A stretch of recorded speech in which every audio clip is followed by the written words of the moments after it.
تلاوت قرآن مجید سے اس بابرکت محفل کا آغاز کیجیے انشاءاللہ. سب اپنے مائک کو میوٹ کر دیجیے پلیز. السلام علیکم ورحمۃ اللہ وبرکاتہ. میرا نام عائشہ فضل ہے اور میں الرحمن اکیڈمی کی اصلاح ایڈمن ہوں. آئیے قرآن مجید کی تلاوت سنیں. آج ہم سورۃ الحدید آیت نمبر 22 اور 23 کی آیت سنیں گے اور سورۃ البروج آیت نمبر 21 اور 22 کی آیت سنیں گے انشاءاللہ.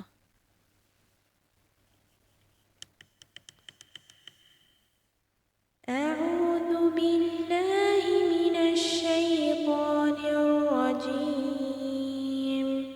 بسم الله الرحمن الرحيم. ما أصاب من مصيبة في الأرض ولا في أنفسكم إلا في كتاب من قبل أن نبرأها إن ذلك على الله يسير.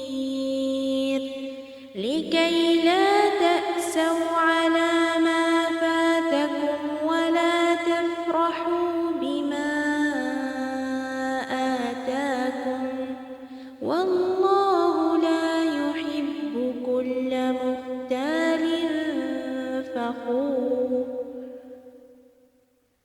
بل هو قرآن مجيد في لوح محفوظ.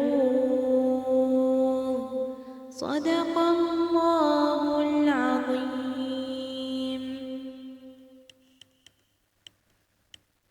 ترجمہ: کوئی مصیبت ملک پر اور خود تم پر نہیں پڑتی مگر پیشتر اس کے کہ ہم اس کو پیدا کریں. ایک کتاب میں لکھا ہوا ہے اور یہ کام اللہ کو آسان ہے تاکہ جو مطلب تم سے فوت ہو گیا ہو اس کا غم نہ کیا کرو اور جو تم کو اس نے دیا ہو اس پر اترایا نہ کرو اور خدا کسی اترانے اور شیخی بگاڑنے والے کو دوست نہیں رکھتا. یہ کتاب ہزل و بطلان نہیں بلکہ یہ قرآن عظیم الشأن ہے، لوح محفوظ میں لکھا ہوا ہے. الحمدللہ.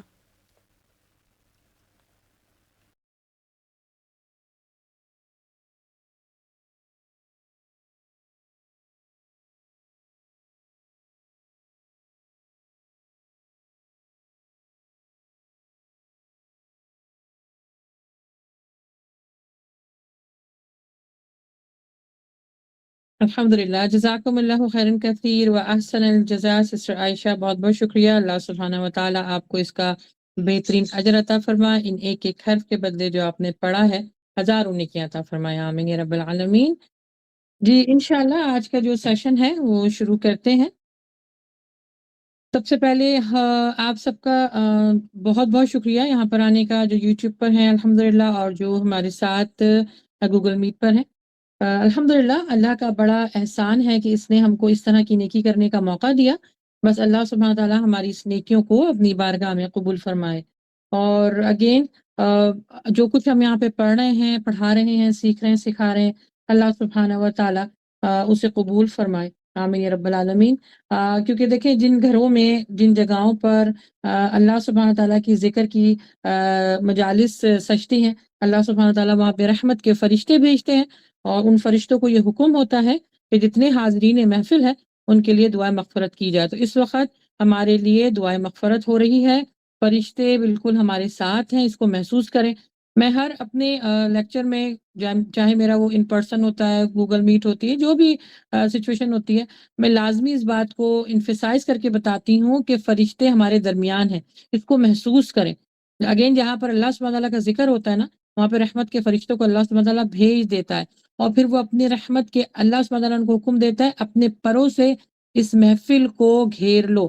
تو اس وقت ہمارے لیے دعائے مغفرت بھی ہو رہی ہے اور انہوں نے اپنے پروں سے ہمیں گھیرا ہوا بھی ہے.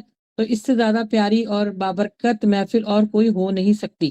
تو دعا کیجئے جو حالات ابھی چل رہے ہیں اللہ سبحانہ تعالیٰ اس پر ہم سب کے اوپر جو اس طرح کے معاملات آئے ہوئے ہیں اللہ تعالیٰ ہم پر اپنا خاص رحم و کرم کریں. آمین یا رب العالمین.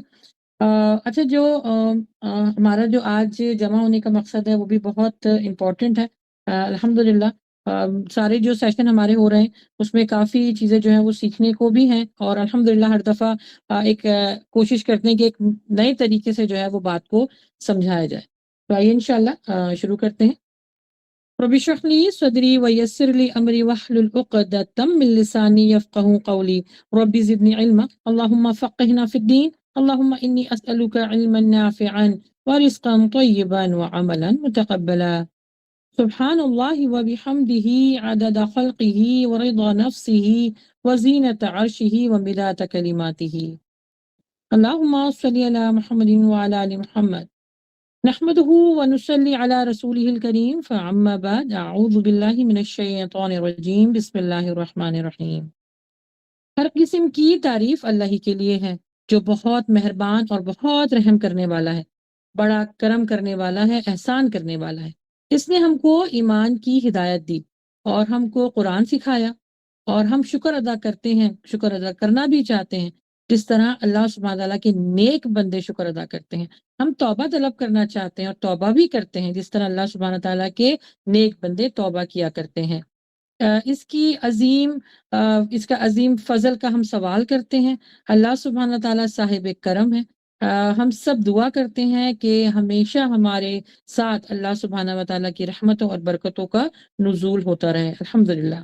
اچھا جی، جیسے کہ آپ لوگ سب جانتے ہیں کہ رمضان کے بعد ہم نے ایک نیا سیشن اسٹارٹ کیا ہوا ہے انسان کی اس کی اپنی اصل حقیقت کے بارے میں کہ انسان کون ہے، کہاں سے آیا ہے، اس میں اس کا اس دنیا میں آنے کا مقصد کیا ہے، اس کے ساتھ جو بھی زندگی میں ہوتا ہے جیسے موت، آزمائش، پریشانی، مشکل، خوشی، غمی، اچھا برا، خیر و شر، احسانات، اس کے احساسات، اس کے جذبات، معاملات، اس کے اندر امیدیں ہوتی ہیں، خوف ہوتا ہے، اس کا نفس ہے، اس کی روح ہے، جسم ہے، ضمیر، توکل اور خاص طور پر تقدیر، نصیب، مقدر اور اس کے خیالات، یعنی انسان سے ریلیٹڈ جو بھی، یعنی انسان سے جڑی ہر چیز کے بارے میں میری کوشش ہوگی کہ میں آپ کو اویئرنیس دے سکوں.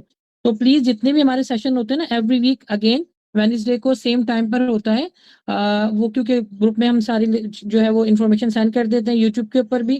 تو پلیز ضرور ان سارے سیشن کو لیجئے کیونکہ میں سمجھتی ہوں، جو میں نے بھی اس چیز پر بڑا غور و فکر کیا ہے کہ جب انسان کو نا اپنے معاملات کے بارے میں پتہ چل جاتا ہے نا تو جو کہ اس کے ساتھ کیا ہو رہا ہے، کیوں ہو رہا ہے، کس سے مدد لینی چاہیے، جو کچھ ہو رہا ہے کیا وہ صحیح ہے کیا غلط ہے، اور اگر ہم نے اس کے اوپر ریئیکٹ کیا ہے تو اس کے ساتھ ہم ڈیٹیچ کیسے ہوں، اٹیچ کیسے ہوں، بہت ساری چیزیں نا انسان کو سمجھنا اس کے لیے بہت ضروری ہے. یعنی انسان کو اگر یہ ساری چیزیں سمجھ میں آ جاتی ہیں نا تو زندگی گزارنا اس کے لیے آسان ہو جاتی ہے، آخرت کے حصول اور میں اس کی دلچسپی بڑھ جاتی ہے، پیدا ہو جاتی ہے، کیونکہ ہماری جو ڈیسٹنی ہے، ہمارا جو آخری ہمارا جو ٹھکانہ ہے وہ آخرتی ہے نا. تو زندگی میں رہتے ہوئے ہمیں یہ سارے معاملات کو جاننا ہمارے اوپر فرض ہے، ہم اس کو چھوڑ نہیں سکتے کیونکہ انسان کو نا اللہ سبحانہ تعالیٰ نے اشرف المخلوقات میں سے بنایا ہے، اشرف المخلوقات ہی بنایا ہے. تو اس کے ساتھ اتنے سارے معاملات رکھے ہیں، اتنی ساری چیزیں رکھی ہیں، ان سب کا جاننا بہت ضروری ہے. دیکھیں جو انسان کے لیے بہتر ہے یہ ہمارے لیے بہتر ہے کہ ہم اس کے بارے میں جانیں.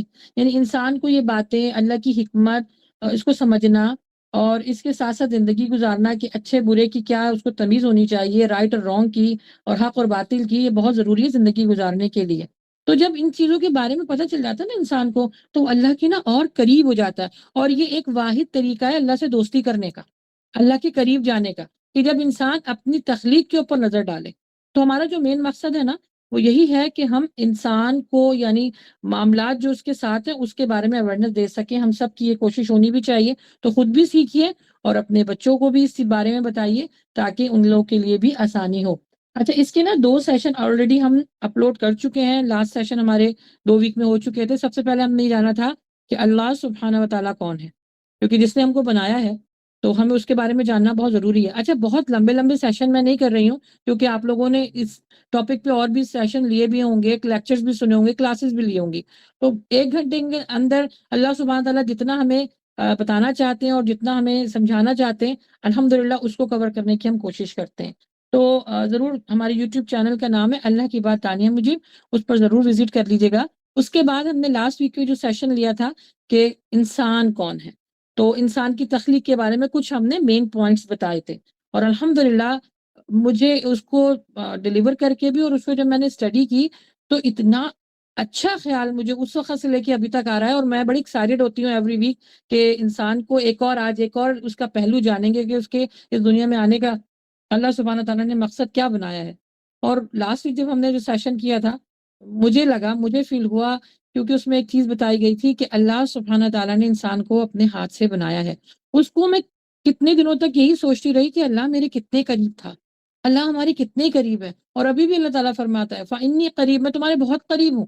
اس کو محسوس نہیں کرتے. جیسے اگین میں نے آپ کو بتایا فرشتے جو ہیں وہ ہمارے ارد گرد ہیں, اس کو محسوس کریں. اور ابھی انڈیا پاکستان میں تو ویسے بھی رات ہو رہی ہے تو اس چیز کو محسوس کریں. جب ایک چیز کو محسوس کیا جاتا ہے نا تو اس کے فائدے کو حاصل کرنا انسان کی اللہ تعالیٰ نے جبلت میں ڈالا ہے.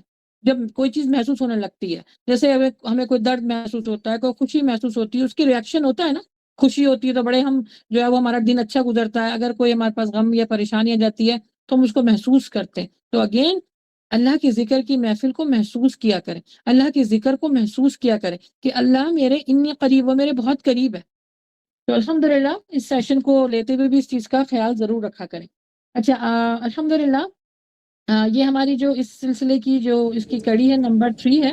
تو الحمدللہ ہم یہ آج جانیں گے کہ انسان کی اٹل حقیقت. اٹل کا مطلب ہوتا ہے نہیں ٹلنے والی, نہ ختم ہونے والی, نہ ٹلنے والی. جب تک انسان زندہ ہے اس کے ساتھ ایک حقیقت کو اللہ تعالیٰ نے جوڑ کے رکھا ہوا ہے, ایک ریالٹی ہے اس کے ساتھ, اس سے انسان منہ نہیں موڑ سکتا. اور آج انشاءاللہ یہ بات کریں گے کہ وہ جو اٹل حقیقت ہے وہ کس پہ لکھی ہوئی ہے اور کیسے لکھی ہوئی ہے.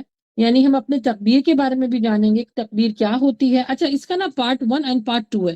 اس ویک انشاءاللہ جتنا میں کور کر سکوں گی 1 گھنٹے میں کور کروں گی, لیکن اگین نیکسٹ ویک جب دوبارہ کلاس سیشن ہوگا تو اس کا پارٹ 2 ہوگا انشاءاللہ. آج کیونکہ ہم اس کے بارے میں تقدیر کے بارے میں تھوڑے لیٹر آن, کیونکہ یہ بہت وسیع ٹاپک ہے اور اس کو لے کے ہم جیسے لوگ بڑے پریشان ہوتے ہیں کہ ہماری مقدر میں کیا لکھا ہوا ہے. جو مقدر میں لکھا ہوا ہے ہم وہی تو کر رہے ہیں, پھر ہم کیوں آخر میں پکڑے جائیں گے. پھر اس کے بعد کیا تقدیر جو ہے وہ بدل سکتی ہے دعاؤں سے. اور تقدیر کو لے کے, مقدر نصیب کو لے کے انسان کے دل میں سمجھتی ہوں صبح شام بہت سارے سوالات اٹھتے ہیں. تو انشاءاللہ اس کو ٹاپک کو ہم انشاءاللہ 2-3 ویک میں اور کور کریں گے. اچھا آج جو ہے ہماری جو مین ٹاپک رہے گا وہ یہ کہ تقدیر کہاں لکھی ہوئی ہے, کس چیز سے لکھی ہوئی ہے. کیا یہ ایک تختی ہے جس میں پوری کائنات کے راز اللہ نے چھپا کے رکھے ہوئے ہیں یا لکھے ہوئے ہیں. جی ہاں, آج انشاءاللہ ہم بات کریں گے لوح محفوظ کے بارے میں. لوح محفوظ کا ذکر آپ نے بار بار سنا ہوگا, کافی دفعہ سنا ہوگا یہ ورڈ, یہ جو فریز ہے کہ لوح محفوظ, یا جو لوح محفوظ کے ساتھ ایک اور چیز آتی ہے لوح قلم. یہ آپ نے کافی دفعہ اس طرح کے جو فریزز ہیں وہ سنے ہوئے ہوں گے. تو آج انشاءاللہ ہم اس کے بارے میں جانیں گے جو کہ انسانی تخلیق میں یہ سب سے پہلے کیا گیا جانے والا عمل ہے اللہ کی طرف سے. تو اس کے بارے میں جاننا انسان کو بہت ضروری ہے, ہمیں بہت ضروری ہے کہ لوح محفوظ کیا ہے. اور اس کا جو ہے وہ ذکر قرآن مجید میں جیسے ابھی تلاوت ماشاءاللہ ہوئی ہے سورہ بروج میں, باقاعدہ قرآن مجید میں اس کے بارے میں بتایا گیا ہے. اس کی تفسیر کیا ہے اور یہ کس چیز سے بنائی گئی ہے, یہ کہاں رکھی گئی ہے, اس میں کیا کیا لکھا ہوا ہے, اس کی شکل کیا ہے, کون سے فرشتے کی یا کون سے فرشتوں کی جو ہے وہ جاب ہے, یہ اس پر تعینات ہوئے ہیں, انہیں کیا کیا کرنا ہے. اور جو لوح محفوظ پہ لکھا ہوا ہے کیا وہ تقدیر ہے, کیا دعاؤں سے تقدیر بدلی جا سکتی ہے. یہ بہت سارے کوشچن ہیں. تو انشاءاللہ اللہ سبحانہ تعالیٰ سے دعا مانگتے ہیں کہ اللہ تعالیٰ ہمارے لیے آسانی فرمائے, آمین. اچھا جی, سب سے پہلے میں وقت کے بارے میں آپ کو تھوڑا سا اویئرنیس دینا چاہوں گی, کیونکہ جو وقت ہے وہ بہت قیمتی ہے. دیکھیں پیاری بہنوں, ہماری زندگی کا ایک ایک لمحہ بہت قیمتی ہے. میں وقت کے بارے میں آپ کو کیوں بتا رہی ہوں, کیونکہ یہی لوح محفوظ پہ لکھا گیا ہے. ہم جس طرح ایک ایک لمحہ گزار رہے ہیں نا زندگی کا, ایک ایک لمحہ بتا رہی ہوں, ابھی ہفتوں کی بات نہیں کر رہی، نہ مہینوں نہ سالوں کی، ایک ایک لمحہ جو ہم یہاں پہ گزار رہے ہیں نا، یہ سب کچھ لوہے محفوظ پہ لکھا ہوا ہے، لکھا جا رہا ہے، نام اعمال ہمارے سامنے پیش ہوگا۔ اچھا، لوہے محفوظ کی ایک اور نئی شکل ہمارے سامنے آئے گی، وہ ہے نام اعمال، کہ جو کچھ ہم کر رہے ہیں وہ بھی لکھا جا رہا ہے۔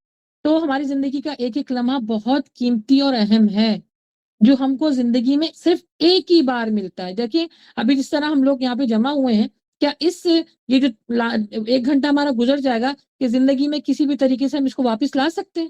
نہیں۔ تو سوچیں، یہ گزر جانے والی چیز بہت قیمتی ہے، یہ جو لمحہ گزر رہا ہے یہ قیامت تک واپس ہم کو نہیں ملے گا، اسی لیے ہم کو ہر لمحے بہت سوچ سمجھ کر زندگی گزارنی ہے۔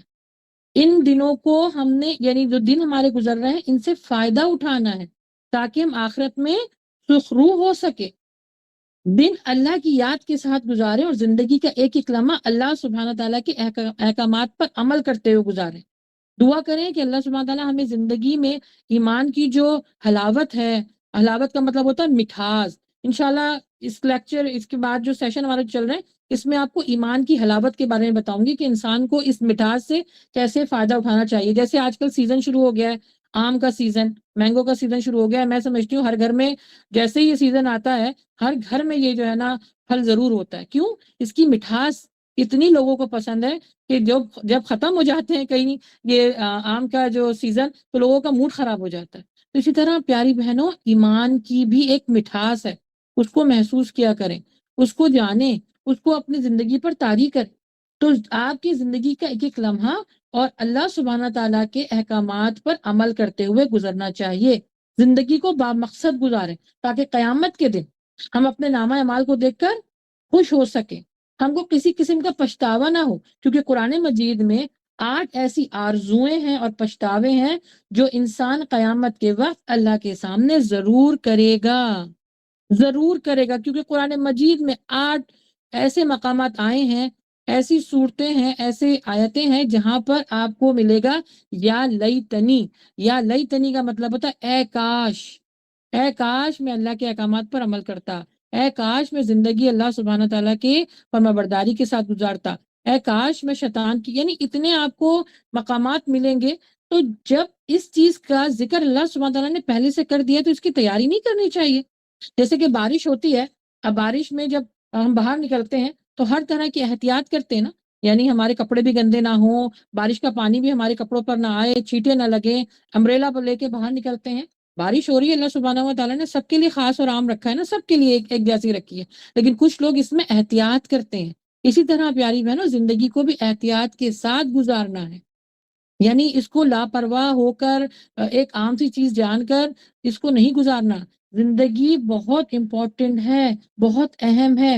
کتنی فضول، ابھی آپ اپنی زندگی کا اگر مشاہدہ کریں جس میں بتایا گیا، جیسے اللہ تعالیٰ فرما رہا ہے قرآن مجید میں 8 ایسے مقامات ہیں جہاں پر آپ کو پچھتاوا ہوگا اللہ کے سامنے، وہ جب وہ چیز ہمارے سامنے آئے گی۔ یعنی میں اچھا ایک چیز آپ کو اور بتا دوں کہ نہ صرف جو لوگ یہاں پر زندگی اس طرح نہیں گزارے ان کو پچھتاوا ہوگا، جنتیوں کو بھی پچھتاوا ہوگا۔ آپ کو پتہ ہے کس چیز کا؟ وہ اس چیز کا کہ میں نے اللہ سبحانہ و تعالیٰ کے جب ہمارے نام اعمال ہمارے سامنے پیش ہوگا تو کچھ ایسی مقامات ہوں گے جو ہم نے فضول گزارے ہوں گے، تو وہاں بیٹھ کر ہم پچھتاوا کریں گے۔ انشاءاللہ ہم سب جنت میں جائیں گے، میرا پختہ یقین ہے کہ ہم سب جائیں گے انشاءاللہ اللہ کی رحمت سے، کیونکہ نبی صلی اللہ علیہ وسلم کی انشاءاللہ۔ حدیث آپ نے سن رکھی ہوگی کہ اللہ سبحانہ تعالیٰ نے فرمایا ہے کہ انسان کے عمل بھی اس کو جنت میں نہیں لے کے جا سکتے، لے کے جائے گی تو کیا لے کے جائے گی؟ اللہ کی رحمت، اللہ کی رحمت لے کے جائے گی۔ تو اللہ کی رحمت کے لیے آپ نے زندگی بھی اللہ کی رحمت کے ساتھ گزاریں۔ جب ہم اپنی زندگی اللہ کی رحمت کے ساتھ گزاریں گے تبھی تو آخرت میں اللہ سبحانہ تعالیٰ ہماری طرف متوجہ ہوں گے۔ تو کسی صحابی نے ایک سوال بڑا ہمت کر کے یہ کر لیا کہ یا رسول اللہ صلی اللہ علیہ وسلم کیا آپ بھی؟ تو انہوں نے جواب دیا ہاں میں بھی، کیونکہ میں بھی بندہ بشر ہوں نا، عمل تو ہر کوئی کر رہا ہے، لیکن رحمت تو فرشتوں کو چاہیے، رحمت تو پیغمبروں کو، نبیوں کو، انسان کو، ایون جانور کو۔ اللہ کی رحمت کی تو ہر کسی کو ضرورت ہے، ہر کسی کو ضرورت ہے۔ 1 منٹ ایک منٹ پلیز ہولڈ کیجیے گا ذرا پلیز۔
السلام علیکم ورحمۃ اللہ وبرکاتہ. سوری ایکچولی ذرا تھوڑی ایمرجنسی ہو گئی تھی.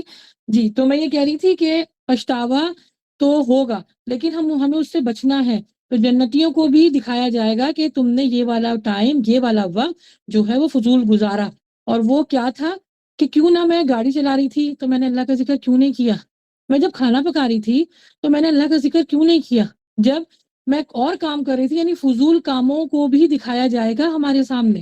تو سوچئے یہ لمحہ یہ معاملات ہماری زندگی کے کتنے امپورٹنٹ ہیں. جنتیوں کو بھی بتایا جا رہا ہے کہ وہ بھی پچھتائیں گے. تو اس کے لیے ہمیں کیا کرنا ہے؟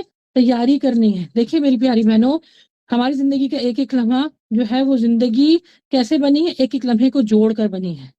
دنوں میں مل کر ہفتے، ہفتوں کو ملا کر مہینے، اور پھر سال، اور پھر سالوں پر مشتمل ہماری زندگی جو آخرت کے مقابلے میں بہت تھوڑی ہے. در حقیقت یہ زندگی ہماری آخرت کی کھیتی ہے. جو کچھ ہم یہاں پر بو رہے ہیں آخرت میں اسے پائیں گے، وہ پھل کھائیں گے. انشاءاللہ جو کچھ اپنی زندگی کو ہم یہاں سے بہتر کر کے لے کے جائیں گے آخرت میں ہمیں اس کا پھل ضرور ملے گا. کیونکہ سورہ حج آیت نمبر 77 میں اللہ تعالیٰ فرما رہے ہیں کہ اے ایمان والو، رکوع اور سجدہ کرنے والوں کے ساتھ جڑے رہو، اپنے پروردگار کی عبادت کرو اور زیادہ سے زیادہ نیکیاں سمیٹو تاکہ تم فلاح پاؤ. اب فلاح پانا آسان نہیں ہے، لیکن دیکھیں جو مومن ہوگا نا، ہم مسلمان تو بائی برتھ ہو گئے، اس میں ہمارا کوئی کمال نہیں ہے. ہمارا کمال کیا ہے کہ جب ہم مومن ہو گئے ہیں تو مومن کو کیا کرنا ہے؟ محنت کرنی ہے، لگن کے ساتھ، محبت کے ساتھ اللہ سبحانہ تعالیٰ کا قرب حاصل کرنا ہے. تو اللہ تعالیٰ فرما رہے ہیں کہ جو رکوع اور سجود کرتے ہیں وہ فلاح پاتے ہیں. فلاح پانے کا اللہ تعالیٰ نے ایک معیار آپ کو بتا دیا ہے. ہر چیز تو قرآن مجید میں ہے. کون سی چیز ایسی ہے جس کو ہم یہ کوشچن کر سکتے ہیں یا روز محشر نعوذ باللہ میں ڈالے کہ ہمیں یہ نہیں پتا تھا؟ اللہ سبحانہ و تعالیٰ تو ہر چیز کا بتا رہے ہیں ہمیں کہ آپ کا امتحان یہ ہے، اس دنیا میں یہ کرنا ہے، واپس آؤ گے تو یہ ملے گا. ایک ایک چیز کے بارے میں بتا دیا ہے اللہ سبحانہ تعالیٰ نے. تو اب انسان کی کوتاہی ہے نا، ہماری کمی ہے نا، کہ ہماری عقل کی کمی ہے. اللہ تعالیٰ نے ہمیں عقل سلیم عطا کی ہے. انشاءاللہ انسان کے اس ٹاپک پہ یہ بھی بات کی جائے گی کہ اس کو عقل سلیم دی گئی ہے، کیا وہ صحیح استعمال کرتا بھی ہے کہ نہیں. تو قرآن سے جڑنے کے لیے ہمیں کیا کرنا ہے؟ ہمیں قرآن سے جڑنے کے لیے ان لوگوں کے ساتھ اپنا تعلق بڑھانا ہے جو آپ کو قرآن کے قریب لے جائے، قرآن سے دوستی کروا دے. اور جب قرآن سے دوستی ہو جاتی ہے تو قرآن مجید اللہ تعالیٰ فرماتے ہیں کہ ایک بہترین تجارت ہے تمہارے لیے، فائدہ مند تجارت ہے تمہارے لیے.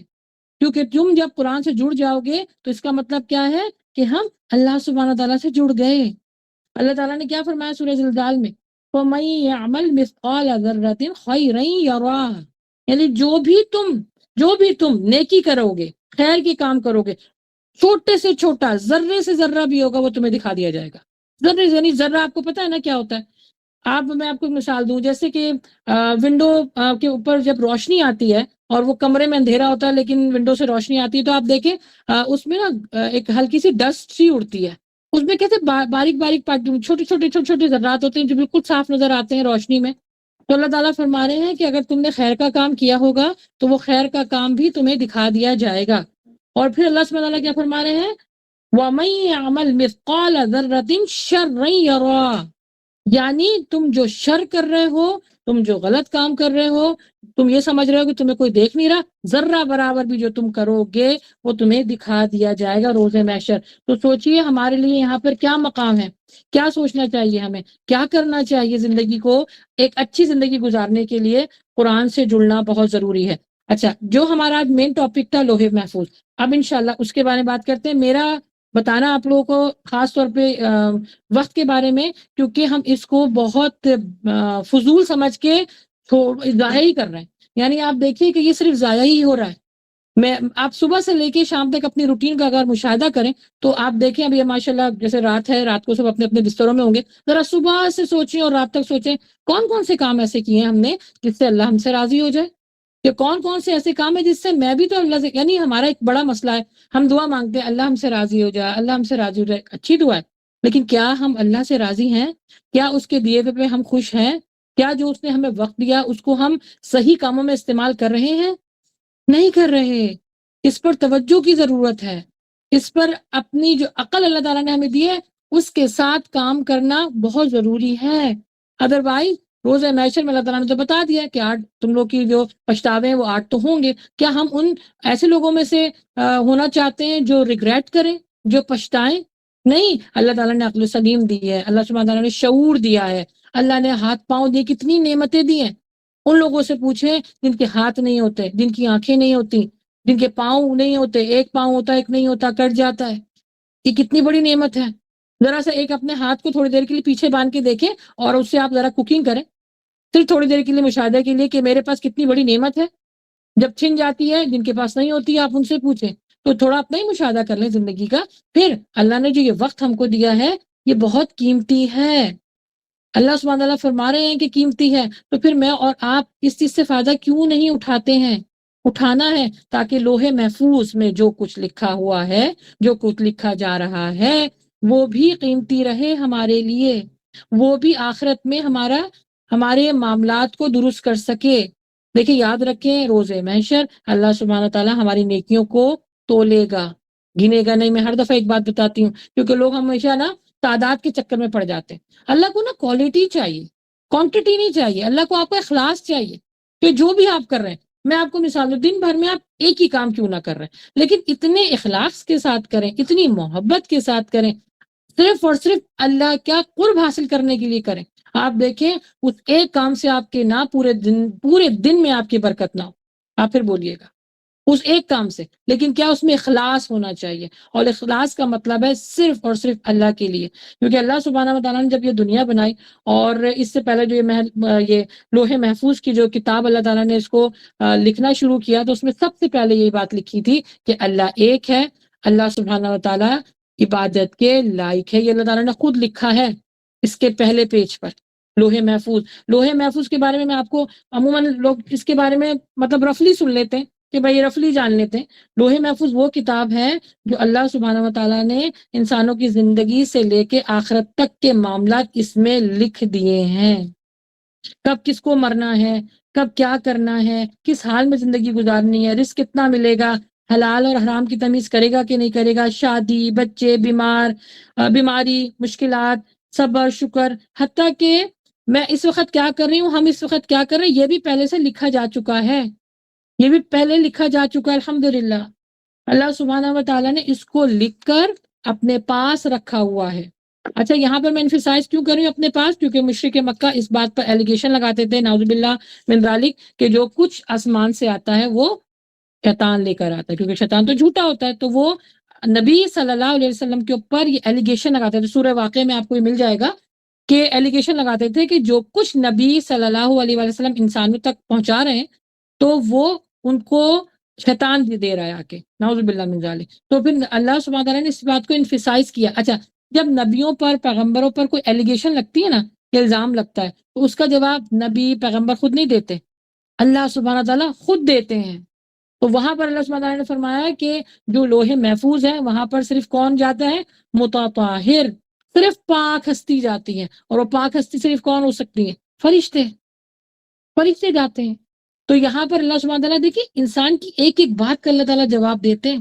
ہم ہو تو قرآن کی طرف جانے والے، قرآن سے جڑنے والے. جیسے اللہ تعالیٰ فرما رہا ہے قرآن جو ہے جس نے قرآن پڑھا، جس نے سمجھا، اس کے لیے ایک فائدہ مند تجارت ہے. اور آپ کو پتہ ہے تجارت کا مطلب کیا ہوتا ہے؟ بزنس. یعنی ایک چھوٹا سا بچہ اگر آپ اس کو پالتے ہیں، پال کر اس کو جوان کرتے ہیں، جوان ہو کر وہ آپ کی یعنی اللہ سبحانہ تعالیٰ کے احکامات پر عمل کرتے ہوئے اور آپ کی تربیت کو کیری آن کرتا ہے. اپنے بچوں کو دیکھ کے ہمیں کتنی خوشی ہوتی ہے. یہی ہم چھوٹا بچہ سمجھیں ہم اس دنیا میں پال رہے ہیں، آخرت میں ہمیں جوان ہو کے ملے گا، جوان ہو کے ہمارے اعمال ہمارے سامنے دکھائی جائیں گے. تو جو لوح محفوظ پہ جو لکھا ہوا ہے ایکچولی وہ تقدیر ہے. انشاءاللہ تقدیر کے بارے میں جیسے میں نے بتایا کہ نیکسٹ ویک میں آپ کو اس کے پوری اویئرنیس دوں گی. ایک حدیث میں آیا کہ جب اللہ سبحانہ تعالیٰ نے مخلوق کو پیدا کرنے کا فیصلہ کیا تو ایک کتاب لکھی کہ میری رحمت میرے غضب پر غالب ہے.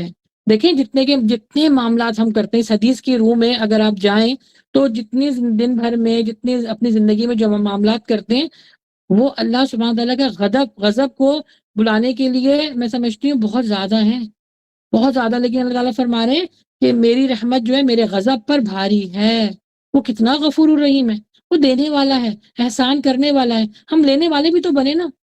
ہم لینے والے بنتے نہیں، اور شکوہ شکایت ہماری کتنی ہوتی ہے ہماری زندگی میں، یہ کیوں ہو گیا، میرے اوپر پریشانی کیوں آ گئی، میں ہی بیمار کیوں رہتی ہوں۔ دیکھیں زندگی میں مختلف حالات تو آئیں گے، کیونکہ اللہ تعالیٰ نے ہم کو یہاں پر آزمانے کے لیے بھیجا ہے، یہ امتحان گاہ ہے نا۔ جب امتحان، اچھا میں تھوڑا سا آپ کو اس کی مثال دیتی ہوں، تصور کیجئے جب آپ ٹیسٹ دینے جاتی ہیں، اور جو وہ کمرہ جو آپ کو، جہاں پر آپ کو ٹیسٹ دینا ہوتا ہے، وہ کمرے کی جو انوائرمنٹ ہوتی ہے وہ کتنی زیادہ جو ہے وہ آپ کو ہولناک لگتی ہے، کہ یہاں پر ابھی ہمیں بیٹھ کے ٹیسٹ پیپر دینا ہے، اپنا ایگزام دینا ہے۔ ایگزام روم میں جو انوائرمنٹ ہوتی ہے وہ کیا بہت انجوائے کرنے والی ہوتی ہے؟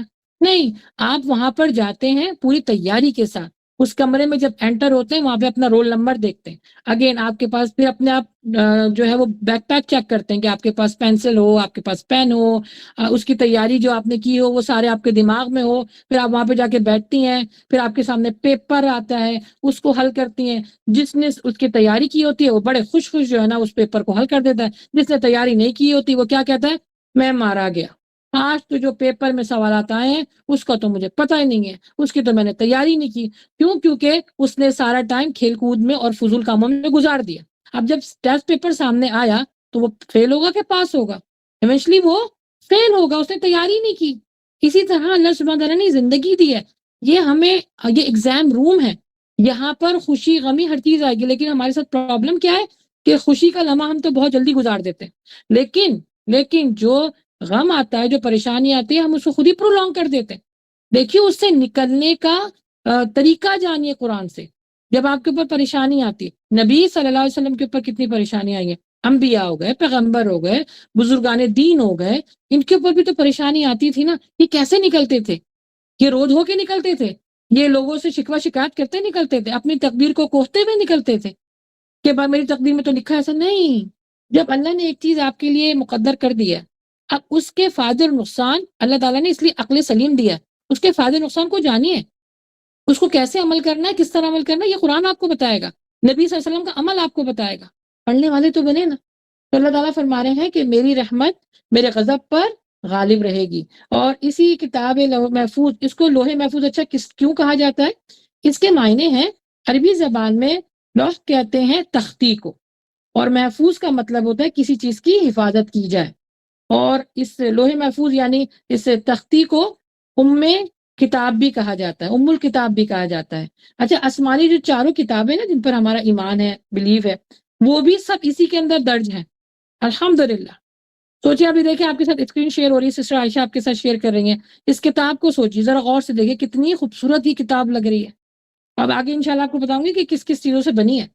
تو لوح محفوظ اللہ سبحانہ تعالیٰ نے جتنی بھی آسمانی 4 کتابیں ہیں نا، ان سب کو اس میں پہلے سے تحریر کر دیا ہے، اور لوح محفوظ زمین اور آسمان کے پیدا کرنے سے، جیسے میں نے بتایا 50,000 سال پہلے لکھ دی گئی تھی، یعنی زمین اور آسمان کی بات ہو رہی ہے۔ ابھی اللہ سبحانہ تعالیٰ نے زمین آسمان کو نہیں پیدا فرمایا، لیکن ہماری تقدیر اور زمین میں کیا کیا ہوگا، کیا کیا معاملات ہوں گے، کس طرح ہوں گے، یہ ہمارے پیدا ہونے سے 50,000 سال پہلے لکھ دیا گیا اللہ سبحانہ تعالیٰ نے۔ اللہ نے لوح محفوظ کو کسی بھی قسم کی چوری اور کسی بھی قسم کی تبدیلی سے محفوظ رکھا ہے، اس کو صرف اور صرف اللہ اور فرشتے ہی چھو سکتے ہیں، اور فرشتے بھی کون؟ اللہ کے اذن سے، یعنی یہاں پہ بھی اللہ سبحانہ تعالیٰ چاہیں گے تو ہی سارے معاملات ہوں گے۔ یہ کتاب حیاتین کی پہنچ سے اور کمی پیشی اور تبدیلی سے بہت دور ہے، اللہ تعالیٰ نے اس کو محفوظ رکھا ہوا ہے۔ لوح محفوظ اللہ کی مشیت کا خزانہ ہے، یہ بات بہت قابل غور ہے، اللہ کی مشیت۔ اگین ہم تقدیر کو کوستے ہیں نا، یہاں پہ بتا رہے ہیں کہ اللہ کی مشیت کا مطلب کیا ہوتا ہے؟ اللہ کی مرضی، اللہ کی رضا، اللہ کا ارادہ، اللہ کے معاملات۔ لوح محفوظ اللہ کی مشیت کا خزانہ ہے، اور الحمدللہ اللہ خود اس کی حفاظت فرماتے ہیں۔ اس دنیا میں قرآن کی اور عرش پر لوح محفوظ کی حفاظت کا ذمہ اللہ سبحانہ تعالیٰ نے خود لیا ہوا ہے۔ تو زمین پر انسان قرآن کو تبدیل نہیں کر سکتا، یہ اس پر ایمان رکھنا ہمیں کہ قرآن میں تبدیلی نہیں ہو سکتی، اور جس نے کی تبدیلی وہ مارا گیا، وہ ختم ہوا، وہ ہلاک ہو گیا۔ تو زمین پر انسان اس کو تبدیل نہیں کر سکتے، اور عرش پر فرشتے تبدیل نہیں کر سکتے۔ جو لکھا ہے ایگزیکٹلی جیسے اللہ تعالیٰ نے لکھا ہے وہی سب کے پاس فرشتے لے کے جاتے ہیں، اور یہ ایسی اٹل حقیقت ہے، اس کو کوئی ٹال نہیں سکتا۔ اچھا اس میں جو چیزیں لکھی ہوئی ہیں کیا وہ تبدیل ہو سکتی ہیں؟ نہیں، کیونکہ اس کی ایک بہت بڑی ریزن ہے کہ جو کچھ لکھا، جیسے کہتے ہیں نا کہ اچھا تقدیر کے بھی دو معاملات ہوتے ہیں. ایک تقدیر ایسی ہے جس میں کسی بھی قسم کی کوئی تبدیلی نہیں آ سکتی. ایک جو ہے وہ دعاؤں کی، جو بتایا گیا حدیث سے کہ دعاؤں سے تقدیر بدلتی ہے، وہ ایک بالکل الگ میٹر ہے. لیکن جو کچھ اللہ سبحانہ تعالیٰ نے لکھا ہے، چاہے وہ دعاؤں سے بدلنا ہے، وہ بھی لکھا ہے کہ یہ دعا کرے گی تو یہ چیز اس کے لیے تبدیل ہو جائے گی، بدل جائے گی، یہ بھی لکھا ہوا ہے. تو جو معاملات لکھے ہیں تو کیا وہ تبدیل ہو سکتے ہیں؟ نہیں. کیوں؟ اس کی ایک مین ریزن ہے. اللہ سبحانہ و تعالیٰ نے لوح محفوظ کو لکھنے سے پہلے قلم کو پیدا کیا، قلم کو حکم دیا کہ لکھ. تو اس نے پوچھا کہ اے میرے رب میں کیا لکھوں؟ تو اللہ سبحانہ تعالیٰ نے فرمایا کہ قیامت تک جو کچھ ہونے والا ہے وہ سب تو لکھ ڈال. تو اس طرح اس کا دوسرا نام بھی ہے لوح قلم.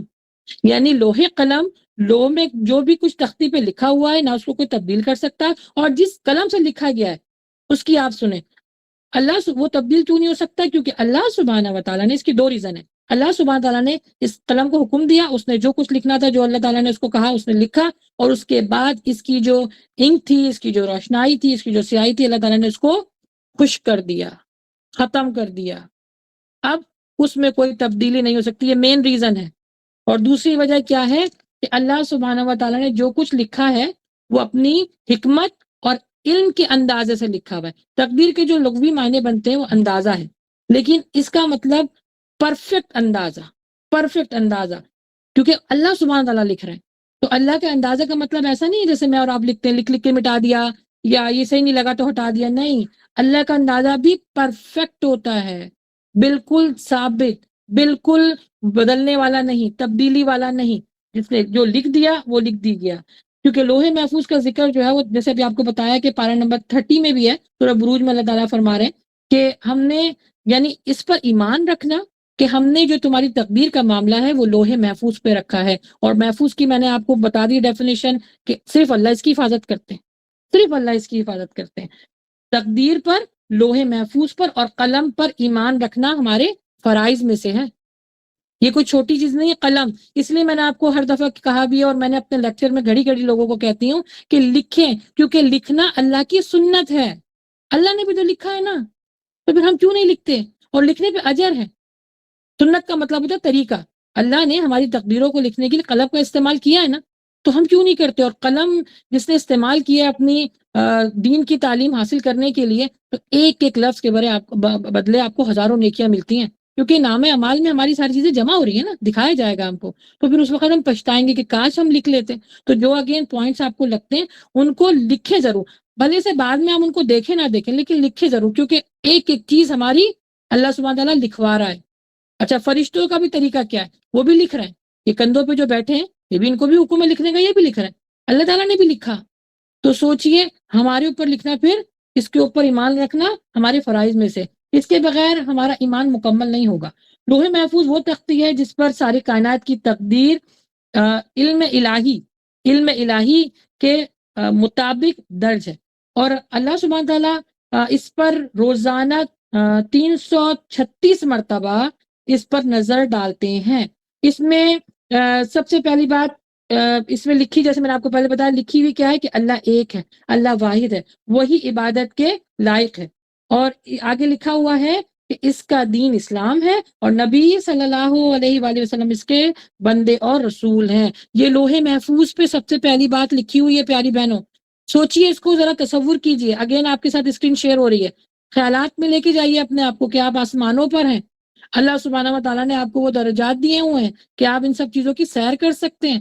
یہ لوح محفوظ جہاں پر اللہ تعالیٰ فرما رہے صرف متطہر جا رہے ہیں، اللہ تعالیٰ نے یہاں کی بھی سیر کروا دی نا. سوچیے اس میں لکھا ہوا کیا ہے کہ میں اکیلا ہوں، میں عبادت کے لائق ہوں. اللہ سبحانہ و تعالیٰ نبی صلی اللہ علیہ وسلم کو فرما رہے ہیں کہ وہ میرے بندے اور رسول ہیں. اور نبی اور رسول ہونے کا مطلب کیا ہے کہ ہمیں وہ راستہ دکھایا جس سے ہماری جنت کی منزل، جنت کا راستہ اور جنت کو ملنے کا آسان طریقہ نبی صلی اللہ علیہ وسلم نے اپنے معاملات، اپنے عمل سے بتایا ہے. اچھا یہ چیز جو ہے یہ کس سے لکھی ہوئی ہے؟ ایک اور آپ کے ساتھ ایک اور نئی چیز شیئر ہو رہی ہے. یہ کس چیز سے لکھی ہوئی ہے؟ حضرت عباس فرماتے ہیں کہ نبی صلی اللہ علیہ وسلم نے فرمایا لوح محفوظ سفید موتیوں کی ہے. اب سفید موتیوں کو امیجن کریں. آپ کے پاس جو زیورات ہوتے ہیں، آپ کے ساتھ اچھے اچھے آپ کے کپڑے ہوتے ہیں، اس میں موتی لگے ہوئے ہوتے ہیں، اگر وہ تھوڑے سے شائن کر رہے ہوتے ہیں کتنی اچھی لگتی نا وہ چیز۔ یہاں پہ بتایا جا رہا ہے کہ لوح محفوظ سفید موتیوں کی ہے، جس کی لمبائی آسمان اور زمین کے درمیان کے فاصلے کے برابر ہے، جس کی چوڑائی مشرق اور مغرب کے درمیان کے فاصلے کے برابر ہے۔ اس کے کنارے موتی اور یاقوت کے ہیں، اور اس کے سامنے والا حصہ جو سرخ یاقوت کا ہے۔ اب سوچیں، انسان کی اپنی عقل ہے، موتیوں کو سوچ سکتے ہیں، اللہ کے پاس کیا چیز ہے واللہ عالم، اللہ ہی جانتا ہے۔ سوچے کیا بڑی بڑی چیزیں، کیا پیاری پیاری چیزیں اللہ تعالیٰ نے جنت میں رکھی ہیں۔ جو دنیا میں اللہ تعالیٰ نے چیزیں رکھی نا، اس کے سملر جو جنت میں ہے، کیونکہ قرآن مجید میں آتا ہے کہ ہم نے اس کو سملر رکھا ہے، یعنی سیم، تھوڑا بہت سیم رکھا ہے، تاکہ تم وہاں پر آ کے یہ محسوس نہ کرو کہ تم خوف کھاؤ کہ میں کون سی جگہ پر آ گیا۔ انسان ڈر جاتا ہے نا، جیسے ہی قبر میں انسان کو ڈالا جاتا ہے نا، تو اس کو ایک دم وہ بے چین ہو جاتا ہے، وہ پریشان ہو جاتا ہے کہ میں کہاں آ گیا۔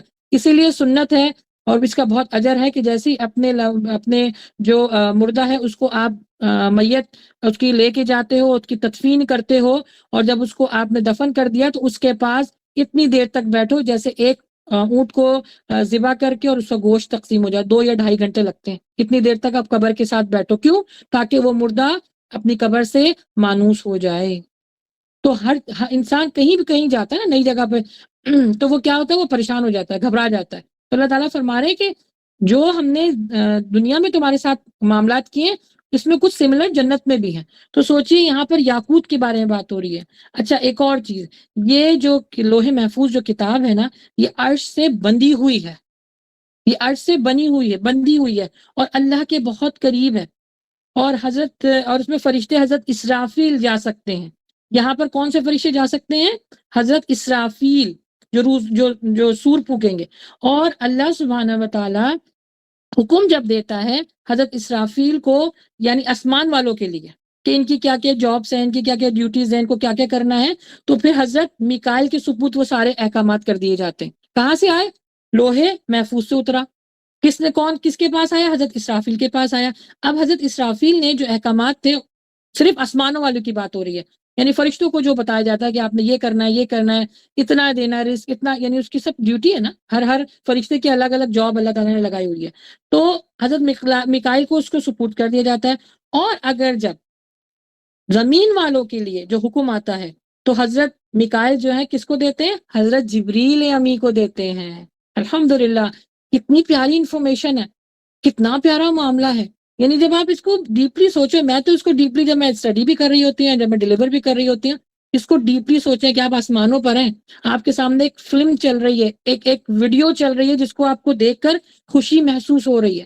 یہ آسمان کے سارے معاملات ہیں کہ دیکھیں، جب زمین والوں کو کوئی حکم دینا ہوتا ہے، یا کسی کی روح قبض کرنی ہے، یا اس طرح کے معاملے، رزق کے معاملے، شادی کے، تو پھر حضرت میکائیل جو حضرت جبریل امی کو یہ سارے معاملات دیتے ہیں۔ اور حضرت جبریل امی کس کے پاس آتے ہیں؟ انسانوں کے پاس آتے ہیں، یعنی اللہ کے نبی صلی اللہ علیہ وآلہ وسلم کے پاس آئے تھے۔ اور پھر حضرت اللہ کے نبی صلی اللہ علیہ وسلم نے کیا کیا؟ پھر وہ ہم تک پہنچایا گیا۔ تو سوچئے کہ کوئی چھوٹی چھوٹی چیزیں نہیں ہیں، اس کو امپورٹنس دیں گے تو تبھی اس کا فائدہ، اس کے معاملات کو ہم اس سے، بلکہ ہم اپنی زندگی میں ایک نیا پہلو جانیں گے، اور جب ہم نیا پہلو جانیں گے تو اس سے ہمیں فائدہ ہی ہوگا، نقصان نہیں ہوگا۔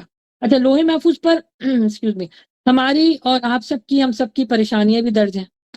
اس کے لیے میں یہ سمجھتی ہوں کہ جو ہماری زندگی میں کیونکہ لوگ عموماً پریشانی، اور اللہ تعالیٰ نے نیچر ہی رکھی ہے، آزمائی تکلیف میں انسان زیادہ پریشان ہوتا ہے، زیادہ گھبراتا ہے۔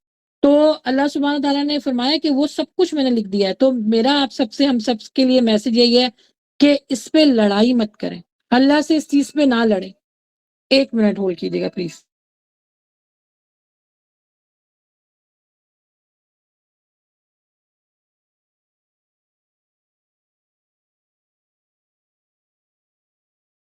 سوری، السلام علیکم ورحمۃ اللہ۔ اچھا جی، جو تقدیر ہے، جو پریشانی، آزمائش ہے، اس پر لڑائی نہ کریں، اس پر اللہ سے نہ لڑیں، نعوذ باللہ من ذالک، کہ کیونکہ سمجھ میں نہیں آیا نا ہمیں معاملہ، تو پھر کیا ہوتا ہے، جب کوئی چیز سمجھ میں نہیں آتی، پھر انسان اس پہ غصہ ہوتا ہے، اس پہ پریشان ہوتا ہے، ہمت ہار دیتا ہے، پھر وسوسے آنا شروع ہو جاتے ہیں، پھر شیطان کی سننے لگ جاتا ہے۔ تو جو چیز لکھ دی گئی ہے نا، تو اس پہ پریشانی کی کیا بات ہے؟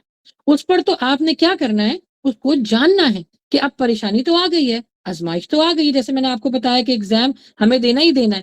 کوئی اس دنیا میں اللہ کا ایگزام دیے بغیر واپس نہیں جا سکتا، جب اس چیز کو اپنے ذہنوں میں بٹھا لیں گی نا انشاءاللہ، تو پھر پریشانی نہیں لگے گی، آئے گی آپ اس کو حل کریں گی، آگے بڑھ جائیں گی۔ اور یاد رکھیں ہر پریشانی کو سہنے میں، صبر کرنے میں درجات بلند ہوتے ہیں۔ دیکھا جائے در حقیقت پریشانی ہماری درجات کو بلند کرنے آتی ہے اگر ہم نے صبر کیا ہوگا۔ تو یہ سمجھے کہ یہ اللہ کی طرف سے، سمجھنے یہ تو ہمارا ایمان ہے کہ اچھی اور بری تقدیر اللہ کی طرف سے آتی ہے، اور جو کچھ ہماری زندگی میں ہو رہا ہے یہ آلریڈی لکھ دیا گیا ہے، اس کو کوئی بدل نہیں سکتا۔ تو اگر جو چیز کو ہم نے سمجھ لیا تو اس کو حل کرنا آسان ہو جائے گا۔ مثال کے ذریعے سمجھاتی ہوں، کسی ڈاکٹر کے پاس آپ جاتی ہیں یا والدین ہمیں کوئی بات ایسی بتاتے ہیں تو ہم اس پہ کیسے آنکھیں بند کر کے یقین کرتے ہیں کہ ڈاکٹر نے کہا تمہیں یہ بیماری ہے یا تمہیں بخار ہے یا تمہیں مسئلہ ہے، تو کیسی آنکھ بند کے یعنی بالکل یقین کے اس میں نا آ جاتے ہیں، ہم اسٹیٹس میں آ جاتے ہیں، ہاں جو ڈاکٹر کہہ رہا ہے صحیح کہہ رہا ہے۔ اما ابا نے کوئی بات کہہ دی، آنکھیں بند کر کے ہم نے اس پہ یقین کر لیا۔ جب اللہ سے آپ رہنمائی مانگیں گی نا تو اللہ بھی آپ کو ہدایت دے گا۔ ڈاکٹر کہتا ہے آپ کو بخار ہے، فوراً اس پر یقین کر لیتے ہیں۔ کیوں یقین کرتے ہیں؟ کیوں اتنی جلدی کہنا مان لیتے ہیں کہ اگر وہ کڑوی سے کڑوی ہم کو ٹیبلٹ بھی دیتا ہے اور اس کا کہنا کتنی جلدی مانتے ہیں کہ صبح دوپہر شام آپ نے کھانی ہے، بالکل کھاتے ہیں۔ ہمیں معلوم ہے نا کہ اس چیز سے ہمیں فائدہ ہوگا، حالانکہ وہ کڑوی ہے۔ دیکھیے حالانکہ وہ دوائی، وہ انجیکشن آپ کو تکلیف پہنچا رہا ہے، لیکن ڈاکٹر نے کہہ دیا تو وہ تکلیف بھی ہم ہنسی خوشی سہ جاتے ہیں۔ تو اسی طرح زندگی کے جو معاملات ہوتے ہیں اللہ تعالیٰ فرما رہے ہیں کہ ایک کانٹا بھی کسی کو چبھتا ہے تو اس کے درجات کو میں بلند کر دیتا ہوں، بجائے کہ رونے کے، چیخنے کے، یعنی وویلا ڈالنے کے، آپ اس کو سمجھیں، سٹ ڈاؤن۔ یعنی اگین وہ جو لمحہ ہوتا ہے نا جب پریشانی آپ کے اوپر آتی ہے، اس سے نا اس لمحے کو گزار کر دیکھیں کیسے گزارنا ہے، صبر کے ساتھ۔ ایک ہی چیز ہے صبر کے ساتھ۔ جیسے کمرے امتحان میں بیٹھتے ہیں، ہمیں معلوم ہے جب تک سے ہم پیپر کو چاہے غلط کریں چاہے صحیح کریں، جب تک سے ہم پورا کمپلیٹ نہیں کریں گے اس کمرے سے ہم نکل نہیں سکتے، ایگزام روم سے ہم باہر نہیں آ سکتے۔ تو اگین جب اللہ سبحانہ و تعالیٰ آپ کو ساری باتیں بتا رہا ہے تو اس پر یقین کرنا ایسے ہی ہے نا کہ ہم ڈاکٹر کی جیسی بات پر یقین کرتے ہیں۔ اور اچھا اس نے کہا تمہیں بخار ہے، نظر تو نہیں آ رہا ہمیں بخار، کیسے محسوس ہوتا ہے؟ اس کو محسوس کیا جاتا ہے نا، اس کو فیل کیا جاتا ہے۔ اور ڈاکٹر کیونکہ ایکسپرٹ ہے تو اس کی بات پر ہم یقین کر لیتے ہیں۔ دوائی کھاتے ہیں، ہمیں پتہ ہے کہ جو ہم ٹیبلٹ کھا رہے ہیں یہ ہمیں ٹھیک کر دے گا۔ تو جب اللہ آپ سے کہہ رہے ہیں، بتا رہے ہیں کہ ہدایت میں دیتا ہوں ان لوگوں کو جو ہدایت مانگتے ہیں، تو پھر کیوں وسوسوں میں، الجھنوں میں اور بے یقینی کی کیفیت میں پھنس کر اپنے ایمان سے ہاتھ دھو بیٹھتے ہیں کہ تقدیر میں جو، اور پھر تقدیر کو کوسنے لگ جاتے ہیں کہ تقدیر میری خراب ہے، میری تقدیر میں جو کچھ لکھا ہے اس میں میرا کیا قصور ہے۔ میں نے کتنے لوگوں کو اس کہتے ہوئے سنا ہے کہ جب کچھ زندگی میں جو ہمارے ہو رہا ہے وہ جب لکھا ہوا ہے تو دعا مانگنے کی ضرورت کیا ہے۔ یعنی اس طرح کے بھی کفری جملے میں نے کتنے سنے ہیں۔ اور پھر میری بچی کا نصیب خراب ہو گیا، میرے بچے کے مقدر میں اس کی جاب اچھی نہیں ہے، پیسے نہیں آ رہے۔ یاد رکھیں یہ سب کفریہ جملے ہیں جس کے بولنے سے ایمان خطرے میں پڑ جاتا ہے۔ میں اتنی کیوں اس کی تمیز مان رہی ہوں کہ اگین زندگی اور موت، اچھا برا، خیر شر، کہ اللہ تعالیٰ نے دونوں چیزیں ساتھ ساتھ رکھی ہیں، دونوں چیزیں ساتھ ساتھ رکھی ہیں۔ کوئی یہ کہ میری زندگی میں صرف پریشانی ہے، وہ بھی جھوٹ بول رہا ہے۔ کوئی کہہ رہا ہے میری زندگی میں صرف خوشیاں، وہ بھی جھوٹ بول رہا ہے، کیونکہ دونوں کو اللہ تعالیٰ نے ساتھ رکھا ہے نا۔ زندگی اللہ تعالیٰ نے تبدیلی کی نظام پہ رکھی ہے، صبح شام ہوتی ہے نا، صرف شام تو نہیں ہوتی، صرف رات تو نہیں ہوتی، اللہ تعالیٰ نے تبدیلی پہ رکھی ہے۔ اس کائنات کا نظام جو تبدیلی میں ہے، بدلتی رہتی ہیں چیزیں۔ تو اللہ سبحانہ تعالیٰ جیسے ابھی ماشاءاللہ جس کی تلاوت بھی ہوئی سورہ حدید آیت نمبر 23 اور 22 میں، اللہ تعالیٰ نے کیا فرمایا؟ نہ کوئی مصیبت دنیا میں آ سکتی ہے، نہ خاص تمہاری جانوں پر، مگر اس لیے کہ اس کو پہلے لکھ دیا گیا ہے۔ دیکھیں قرآن مجید بتا رہا ہے۔ تو جب بھی آزمائش آتی ہے صبر کریں، صبر کرنا ہمارے اوپر فرض ہے۔ وہ ایک خاص کتاب میں لکھ دی گئی ہے، اور یہاں پہ خاص کتاب کون سی ہے؟ لوح محفوظ۔ یہ کام اللہ کے اوپر بہت آسان ہے، یعنی لوگوں کے اوپر تقدیر کا جو معاملہ ہے نا، یہ اللہ تعالیٰ کے لیے کوئی مشکل نہیں ہے۔ اللہ نے لیکن لوگوں کی بہتری کے لیے، لوگوں کے فائدے کے لیے اس کے اوپر اپ اینڈ ڈاؤن کے معاملات رکھے ہیں، تاکہ تم اپنے فوت شدہ چیز پر رنج نہ کرو اور نہ عطا کردہ چیز پر اتراؤ، اور اترانے والے شیخی خورے اللہ کو نہیں پسند۔ دیکھیں یہاں پر دو چیزیں آ گئیں، پھر اگین دو آ گئیں، کیا کہ فوت شدہ چیز، مطلب کوئی چیز تم سے جب لے لی جاتی ہے، کوئی نعمت تم سے، ضروری نہیں یہاں پہ انتقال کے بارے میں بات ہو رہی ہے، یعنی جو نعمت اللہ تعالیٰ نے تمہیں دی ہے وہ اللہ تم سے واپس لے لیتا ہے۔ جیسے کہ کسی کی جاب ہوتی ہے وہ چلی جاتی ہے، کسی کا جو ہسبینڈ وائف میں سے کسی کا انتقال ہو جائے، کوئی ایسی نعمت جو آپ کو بہت فائدہ مند آپ کی زندگی میں ہو اور وہ اللہ آپ سے لے لے آپ کی آزمائش کے لیے، تو یہاں پہ بتایا جا رہا ہے اللہ تعالیٰ کہہ رہے ہیں جو تم سے میں نے واپس لے لیا نا اس میں رنج مت کرو، اور جو عطا کیا اس میں اتراؤ بھی مت، کیونکہ دینے والا بھی میں ہی ہوں، جب میں دینے والا ہوں تو پھر لینے والا بھی میں ہی ہوں، تو اس پہ اتراؤ مت کیونکہ تمہاری کوئی چیز نہیں ہے۔ میں نے کتنے ایسے لوگوں کو دیکھا، اللہ معاف فرمائے، اپنی چھوٹی چھوٹی باتوں میں اتنی شیخیاں بگاڑتے ہیں، ہماری میرے ابا تو یہ ہیں، میرے باپ میرے بھائی تو ڈاکٹر ہیں، ایک انجینئر ہے، میرے ہسبینڈ یہ ہے، میرے بچے، یہ بھی شیخی خوری ہے۔ ہم عورتوں میں یہ بیماری بہت پائی جاتی ہے۔ میں تو ایسی بعض دفعہ محفلوں میں خاموش سنتی ہوں، شکل دیکھ رہی ہوتی ہوں کہ اللہ تعالیٰ تو یہاں سے کہہ رہے ہیں کہ میں شیخی خورے کو برداشت نہیں کرتا، پسند نہیں کرتا۔ تو پیاری بہنوں، جو کچھ بھی آپ کے پاس ہے وہ اللہ کا دیا ہوا ہے نا، تو پھر اللہ کے شکر گزار بندے بنے نا، اور آزمائش آئے تو صبر کریں۔ مومن کے دو ہی پنکھ ہیں، یعنی ان دونوں پنکھ کے ذریعے زندگی بھی گزارے گا اور آخرت میں بھی اس کو اجر ملے گا، ایک صبر اور دوسرا شکر۔ تو اسی کے ذریعے تو انسان کیا کہلاتا ہے؟ مومن کہلایا جاتا ہے، انہی دو چیزوں پر عمل کرتے ہوئے۔ اور حدیث میں ہے کہ جس چیز کو تم اپنے لیے خیر سمجھتے ہو وہ تمہارے لیے شر ہے، اور جس چیز کو تم شر سمجھتے ہو سکتا ہے تمہارے لیے اس میں خیر ہو۔ یہ تم نہیں جانتے، یہ اللہ جانتا ہے کہ کون سی چیز تمہارے لیے کس وقت بہتر ہے، کیونکہ اللہ سبحانہ تعالیٰ، یاد رکھیے، دعاؤں کو رد نہیں کرتے، لیکن اللہ سبحانہ تعالیٰ جب انسان مانگتا ہے نا تو اللہ سبحانہ تعالیٰ اس کو اپنی حکمت، انسان کی بہتری اور اس کے صحیح وقت کے ساتھ دیتا ہے، کیونکہ اللہ سبحانہ تعالیٰ فرمانے کہ انسان جلد باز ہے۔ جیسے لاسٹ لیکچر میں حضرت آدم علیہ السلام کی تخلیق کے بارے میں ہم نے بتایا تھا، تو اس میں جیسے ہی اللہ سبحانہ تعالیٰ نے حضرت آدم علیہ السلام کے جسم میں روح کو پھونکا تو آنکھ اور نتھنے یعنی ناک اور آنکھ کے بیچ میں روح آئی، تو جیسے ہی ان کی آنکھیں کھلی ان کو سامنے جنت نظر آئی، تو وہ اٹھنے کی انہوں نے کوشش کی تو وہ اٹھ نہ سکے، کیوں؟ کیونکہ ابھی جو ہے وہ روح صرف آنکھوں اور نتنوں یعنی ناک کے بیچ میں آئی تھی، پیروں میں نہیں آئی تھی۔ اور ایک اور اگین آپ کو بات بتاؤں، جب روح نکلتی ہے تو سب سے پہلے ٹانگوں سے نکلتی ہے، ٹانگ میں بالکل دیکھیں پاؤں بالکل ٹھنڈے پڑ جاتے ہیں، کیوں؟ کیونکہ جو دنیا وہ دیکھ رہا ہوتا ہے اپنی آنکھوں سے مرتے وقت، اس وقت وہ اٹھنے کی کوشش کرتا ہے، بھاگنے کی کوشش کرتا ہے۔ تو اللہ تعالیٰ فرما رہے ہیں کہ انسان بہت جلد باز ہے، چاہے اس کی روح کو پھونکا جائے یا اس کی روح کو نکالا جائے، کیونکہ حضرت آدم علیہ السلام نے جنت دیکھی تھی تو وہ جنت کے لیے بھاگ رہے تھے تو وہ اٹھ نہ سکے۔ تو اللہ تعالیٰ فرما رہے ہیں کہ میں اپنی حکمت کے ساتھ، دیکھیں پیاری بہنیں اس کو یاد رکھیں، اللہ تعالیٰ فرما رہے ہیں انسان کو میں دیتا ہوں، کوئی دعا رد نہیں ہوتی۔ دعا کے بھی لیول ہیں کہ کب کس وقت قبول ہونی ہے، وہ اللہ تعالیٰ نے 3 کیٹیگری رکھی ہوئی ہیں، لیکن دعا مانگے۔ صحابہ کہتے تھے کہ جب نے یہ حدیث سن لی کہ کوئی دعا رد نہیں ہوتی، اور اللہ تعالیٰ فرماتے ہیں کہ جو تم دعا مانگتے ہو اس کا تمہیں اجر ایسا ملے گا روز محشر کہ تم یہ کہو گے کہ کاش میری دعائیں دنیا میں قبول نہیں ہوتی۔ تو اس کے بعد صحابہ کہتے تھے دن رات ہم صرف دعائیں مانگتے تھے، کیونکہ اللہ کو مانگنا بڑا پسند ہے، مانگتے تھے۔ تو اس کا مطلب ہے یہ سارا جو آپ کا ٹوکرا ہے نا دعاؤں کا، یہ قبول ہوگا، یہ سب آپ کو ملے گا انشاءاللہ۔ اللہ تعالیٰ فرماتے ہیں کہ میں انسان کو اس کی بہتری کے ساتھ دیتا ہوں، اپنی حکمت کے ساتھ دیتا ہوں اور صحیح وقت کے ساتھ دیتا ہوں۔ دیکھیے جو بھی مصیبت ہمارے پاس پہنچتی ہے نا یا آتی ہے نا، وہ ہمارے مقدر میں لکھی ہوئی ہوتی ہے، ایگزیکٹلی ویسے لکھی ہوتی ہے۔ تو آپ نے کیا کرنا ہے، مجھے اور آپ نے کیا کرنا ہے کہ اللہ کو اپنا دوست بنانا ہے، کیونکہ سورہ مائدہ میں اللہ تعالیٰ نے فرمایا ہے کہ میں ایمان والوں کا دوست ہوں۔ تو دوستی کرنا بہت ضروری ہے۔ جب ہم دوستی کر لیں گے نا تو پھر ہمیں کوئی خوف نہیں ہوگا، ہمیں پریشانی نہیں ہوگی، ہمارے پاس جو بھی معاملات آئیں گے ہم اس کو ہنسی خوشی اللہ کی رضا کے لیے اس کو گزار جائیں گے۔ جیسے میں آپ کو ایک مثال دیتی ہوں، ڈاکٹر اسرار اس کی مثال بڑی پیاری دیتے ہیں کہ آپ ایک گاؤں میں جو ہے آپ نے تقریباً 3-4 جو ہے نا بکریاں اور گائیں اس طرح کر کے پالی ہوئی ہیں، روزانہ آپ اس کی حفاظت کرتے ہیں، کیوں؟ کہ کوئی اس کو چوری کر کے نہ لے جائے۔ لیکن اگر گاؤں کا جو سب سے بڑا مکھیا ہوتا ہے اگر آپ اس سے دوستی کر لیں تو پھر آپ کو یہ ڈر ہوگا کہ آپ کی جتنا بھی سامان ہے وہ چوری ہو سکتا ہے، کیونکہ آپ کو معلوم ہے کہ وہ اس پورے جو قبیلہ ہے اس کی وہ حفاظت وہ کر رہا ہے، کون کر رہا ہے؟ جو مکھیا ہے۔ تو جب آپ اتنے بڑے لیول پر آپ دوستی کر لیتے ہیں پھر آپ کو کوئی خوف نہیں ہوتا، کوئی ڈر نہیں ہوتا، وہ تو رب العالمین ہے، وہ کہہ رہا ہے میں ایمان والوں کا دوست ہوں۔ تو جب ہم اس سے دوستی کر لیں گے تو ہمیں کسی چیز کا ڈر ہوگا؟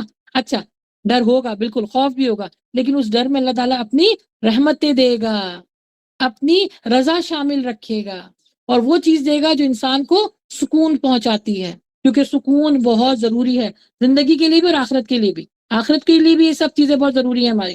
سکون اگر نہ ہوا، دیکھیں نا جنت والوں کو سکون، یعنی سکون کا ایلیمنٹ جنت میں ہے، جہنم میں نہیں ہے۔ تو دنیا بھی ہمیں جنت بنانی ہے، تو اللہ سے جب دوستی کر لیں گے تو یہ معاملات جو ہے ہمیں سمجھ میں آنے لگیں گے، ہینڈل کرنا ہمارے لیے آسان ہو جائے گا، زندگی میں سکون داخل ہو جائے گا۔ دیکھیں جب کوئی چیز آپ سے لے لی جاتی ہے تو اس کی 2 ہی صورتحال ہوتی ہیں، یا تو آپ اس پر صبر کریں یا پھر جو ہے وہ آپ وبیلا مچائیں. تو دونوں کے اوپر اللہ تعالیٰ نے کیا فرمایا ہے کہ ہم نے تم پر اجر رکھا، ان سارے معاملات پر اجر رکھا ہے. اللہ سبحانہ تعالیٰ کی پھر مدد آتی ہے. دیکھیں اللہ کی مدد کے بغیر ہم اس دنیا میں کچھ نہیں کر سکتے. آخرت میں ہمیں رحمت چاہیے اور اس دنیا میں مدد چاہیے، چاہے کسی بھی لیول پر ہوں ہم. اللہ کے پاس جانا ہے. جب بھی آپ کے اوپر کوئی پریشانی مصیبت آتی ہے، اگین یہ تقدیر میں لکھا ہوتا ہے، تو آپ نے کیا کرنا ہے؟ اللہ کی طرف دوڑنا ہے، اللہ سے باتیں کرنا ہے. اللہ سے باتیں کر کے تو دیکھیں، تہجد میں اٹھ کے تو دیکھیں، اتنا پیار آتا ہے کہ آپ کو محسوس ہوتا ہے کہ اللہ سبحانہ تعالیٰ آپ کے ساتھ ہے.